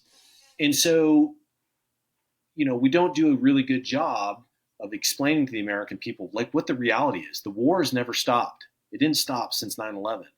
And so the rest of the world has moved on. The rest of the United States has moved on. Like there is no war for the rest of the United States. But for the American military, the war has never ended. And because of that, that operational tempo it's just brutalized. And we're Yep. asking, in my opinion, a bit of a rant now, but the American military is far too stretched. Like we are stretched. We are being asked you have again major conflict, interventions in the Middle East. I mean, the army and is doing its very utmost to keep an immense amount of forward presence in Eastern Europe now. We're obviously trying desperately to contain China and, threats in the Pacific. And there is just not enough to go around. There's not Yep. enough to go around. So And do you the guys who think, are taking the if we, shorts are the young dudes who are coming back from a deployment and then going right back out. And they're like, yeah. I just can't do this anymore, man. I can't do this anymore. Well, I have a question for you. So, between the threat in the Middle East, Israel and its enemies there, the Oh, Ukraine and now we're getting big Russia, stuff. and then China, so like those three zones, three areas, three AOs, what part of that, I guess like I always have, because like I'm a student of history, like, and I studied war. I went to the Citadel, just so everybody's context there. Like I love that. Like I think I should have been a Neanderthal, crusade times, man. Either whoever you plot me down, Sure. that's like my thing. And I love understanding what's happening there. And so, when you talk about these three AOs, these three countries, areas, like right now in my thought is like I question everything. And I think it's my duty to. Like that's a good sovereign human with agency and thought. And, like, can you explain to me how it serves us to have to send our best and brightest men to like, I think like in conflicts, like to die for this stuff? Because again, like where is it serving of like I Ukraine, where That's a the great question. potential for That's for a the great potential for question. that the CIA, these agencies are manipulating, from the manipulating the media to the elections there, and that it's like again that's area for the same thing for Israel in the Middle East, and the same thing for China, and those conflicts is like where's and that's a big Well, I'm kind of like lots of different stuff, but it's like how does it serve us well, I to mean, have a conflict? I'm personally a big Ukraine fan, and I support their fight for freedom. And I think it's, in my opinion, it's pretty clear that the Russians are, and I see our duty there is one to support, like our grandfathers did, the idea that freedom is not going to die under the jackboot of totalitarianism. That is what our country. Or, I've been to France. I've been to, you go to those graveyards and like, those boys didn't have, those guys didn't have a fight dog in the fight, not really, to go to France and, or like 1917 and, and give their, that what really, you could make all the arguments in the world. Like, man, that's not our fight. And a lot of people did in those Yeah. days in both World War I and World War II. But at the end of the day, like if we're American and we really believe in those ideas of freedom and, human rights, then, and especially in, and again, that's again, and I can totally see the other side where people are like, hey, This isn't our deal. And I'm like, and I get that too. It makes sense. And I'm not saying there probably isn't some degree of manipulation from, different agencies or whatever. I think it's pretty clear our own defense industrial base is using Ukraine as a testing bed for all kinds of interesting weapon systems that they can later sell to other people. And they're making all kinds of money about, Right. they're building HIMARS, and Lockheed Martin's building HIMARS at the rapid rate to send to Ukraine, and somebody's paying them a lot of money for that. So, Yeah. I wish I'd have bought Lockheed Martin stock and Raytheon stock at the beginning of the Ukraine war. But so I see that aspect of it too. But I would offer that in aggregate, our presence there and our support for Ukraine is the right thing to do. Again, that's my personal feeling. And I go because I've seen go to the Meuse Argonne Cemetery, which is the biggest American cemetery in France, and it's from World War One. And there's thousands of American boys there who probably didn't have to go there and fight for Yeah. countries that they never had set foot in and probably never would, and they did it. And I feel we owe, in my personal opinion, we we owe them. Like, they made that sacrifice. We can't let it have been in vain, for a free Europe, of which Ukraine I desperately wants to be a part. My 2 cents. When you talk Yeah. about, Israel and in the Palestine thing, it's just, or just the Middle East in general. And I'm not an expert on any one of those things. I don't pretend to be an expert in anything geopolitical. I don't have a degree. I'm a dude who fought in the Middle East for many years and worked in the Middle East for many years. And I have friends who are Arabs and I have friends who are Jews, and I love them both dearly. And I also see how the conflict that is there is tremendously exacerbated by the actions of both sides. And I don't know how. I mean, many people much smarter than me have thought harder about how to get out of it. And when it comes back to us, is how what is our part in it? Like, what are we doing? Like, are we are we making it worse? Are we making it better? Are we like losing guys? I just saw the other day. It's hard to believe, because of our support of Israel, we just, we still have guys at Al Assad Air Base in Western Iraq, which is hard for me to believe. If you'd have told me we still had dudes in Al Assad, in 2024, and I was there Yeah. in 2005, I'd have been like, you're crazy. Like, you're crazy. And yet we do. And some dudes got hurt. I don't think anyone was killed. But, we're taking casualties because of our support for Israel. Is it the right thing? I think so. I mean, but is it? I don't know. I mean, are we making it worse? Like, like terrible things are happening to the Palestinians. Like, I don't know, man. I don't know. I wish I did know. And how are we ever going to get out of it? How are we going to help them get out of it? I don't know. I don't know. There's people who say, man, we just got to turn off their weapons and not give them any more bombs. I mean, I think it's pretty clear in that part of the world, and you've been there, there are people there who would fight each other with rocks.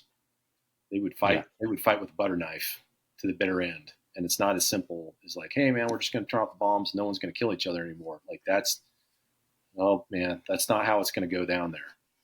You can No. maybe make that argument in like Eastern Europe, I think, but definitely not in the Middle East. And then you go to the Pacific. I don't know, man. Like, we have a lot of vested interests there. If the United States loses, if we lose our place in the Pacific, specifically the Western Pacific, I mean, that will have truly massive global implications, not just for us. Yeah. I mean, it will have truly massive global implications. Like, if we choose not to hold the line there in support of places like Taiwan or South Korea or our allies in Japan or the Philippines, like, it would be a truly, in my personal opinion, obviously, it would be a truly terrible thing for our own country and for the world, Yeah. because of the strategic and the strategic territory that part of the world can, occupies. It truly cannot be overstated how important places like You the know, South I've, China Sea, I, Straits of Malacca, like how yeah. important that is to the world's economy, and like how important it is to the world that things like freedom of navigation, freedom of like all kinds of things happen. I've heard that there's something along the lines where it's like, hey, don't don't like from all of these angles, from all of these AOs, where it's like, hey, don't worry, don't get into a conflict. One, because with the U.S. and whatever it is, because the U.S. is in a failing empire state. Like it's in the if you look at through history of like the how do empires fail. Well, it starts off with the devaluation of their currency. And, just like give it time, right? And the US will lose its potency because its military will fail, its country will tear itself from within. And you don't Well, have to worry about going to war with them because, and also that the next war and I guess the threat or where it'll happen will be in the fifth domain. And so it's not going to be a conflict on the ground necessarily, like right, big land wars. It's going to be, they're well, going to be small. Right? I don't know. Again, I I don't don't know, know. I think but Ukraine it's and going to be. Russia have proven that wrong. I think the big land war is still definitely on the table. And I think, there's still a role for artillery. I mean, you still like 80% of the casualties in Ukraine are still caused by artillery rounds, 155. Um, Hmm. and so I hear that. I guess where I go back to is there's a point to that. There's a kernel of truth in that. Is I go back to my time at the Pentagon, and I think one of the things that you and I have talked about is we have a military that costs on paper before you count even in the black programs, but on paper almost $1 trillion a year with a T. And I just saw today our national deficit is the highest it's the highest it's ever been. It's the highest it's ever been in history.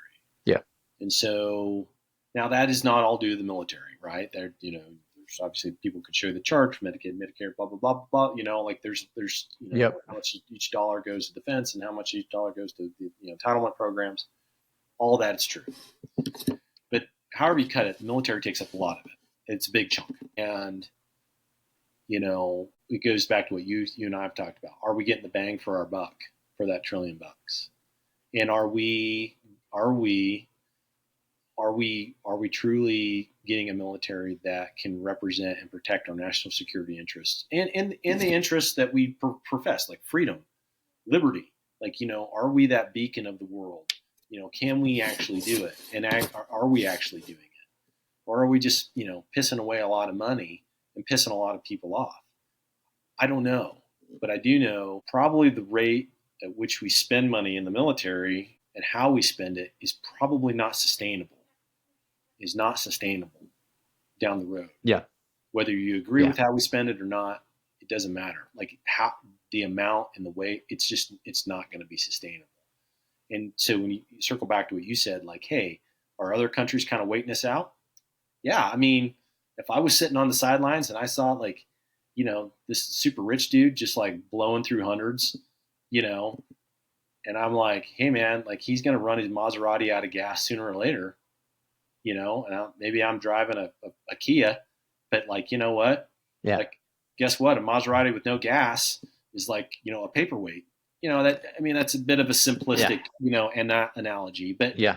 I think it serves in this case because other countries, whether you want to say it's China or even the Russians, they they look at us, and whether you see the dysfunction, but more importantly, you see how like how we waste fucking money, and like guess what? No one can do it forever, Exactly. and Yeah. if we don't, in my personal opinion, mightily reform how we spend money, especially in the military. I can't speak to those other programs, but in the military especially, we're going to have a hard time. We're going to have a really hard time in the future at some point when the time comes to be put up or shut up.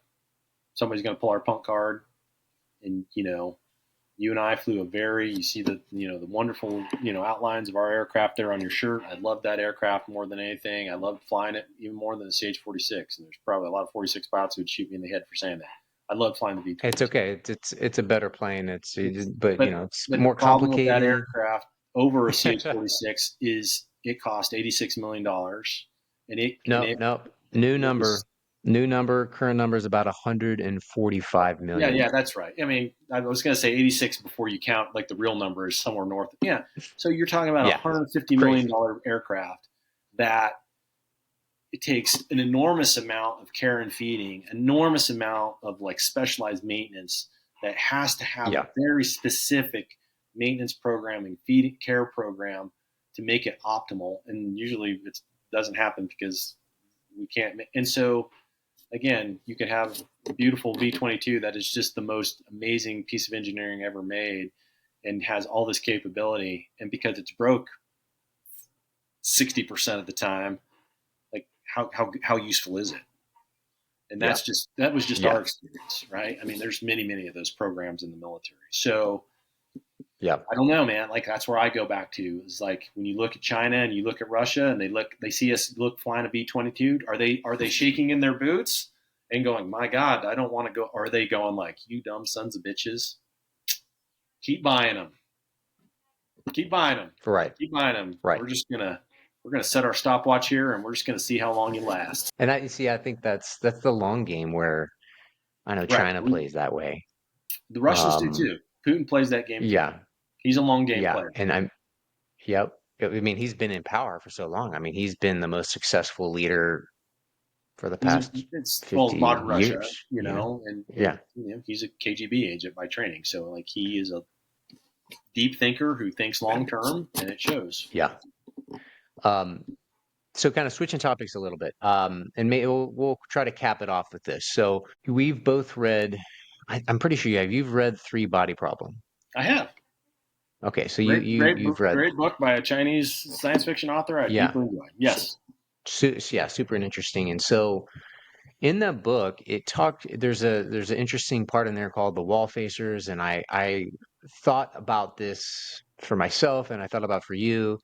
Um, if anybody's listening this long, which would be that'd be really I was gonna interesting. say, That'd be man, like awesome. you're gonna have to chop this down, just like Jesus, like you're gonna have It's to chop the shit out of this, dude. I'm gonna put some shorts out of the good stuff, the top tier stuff, one or two.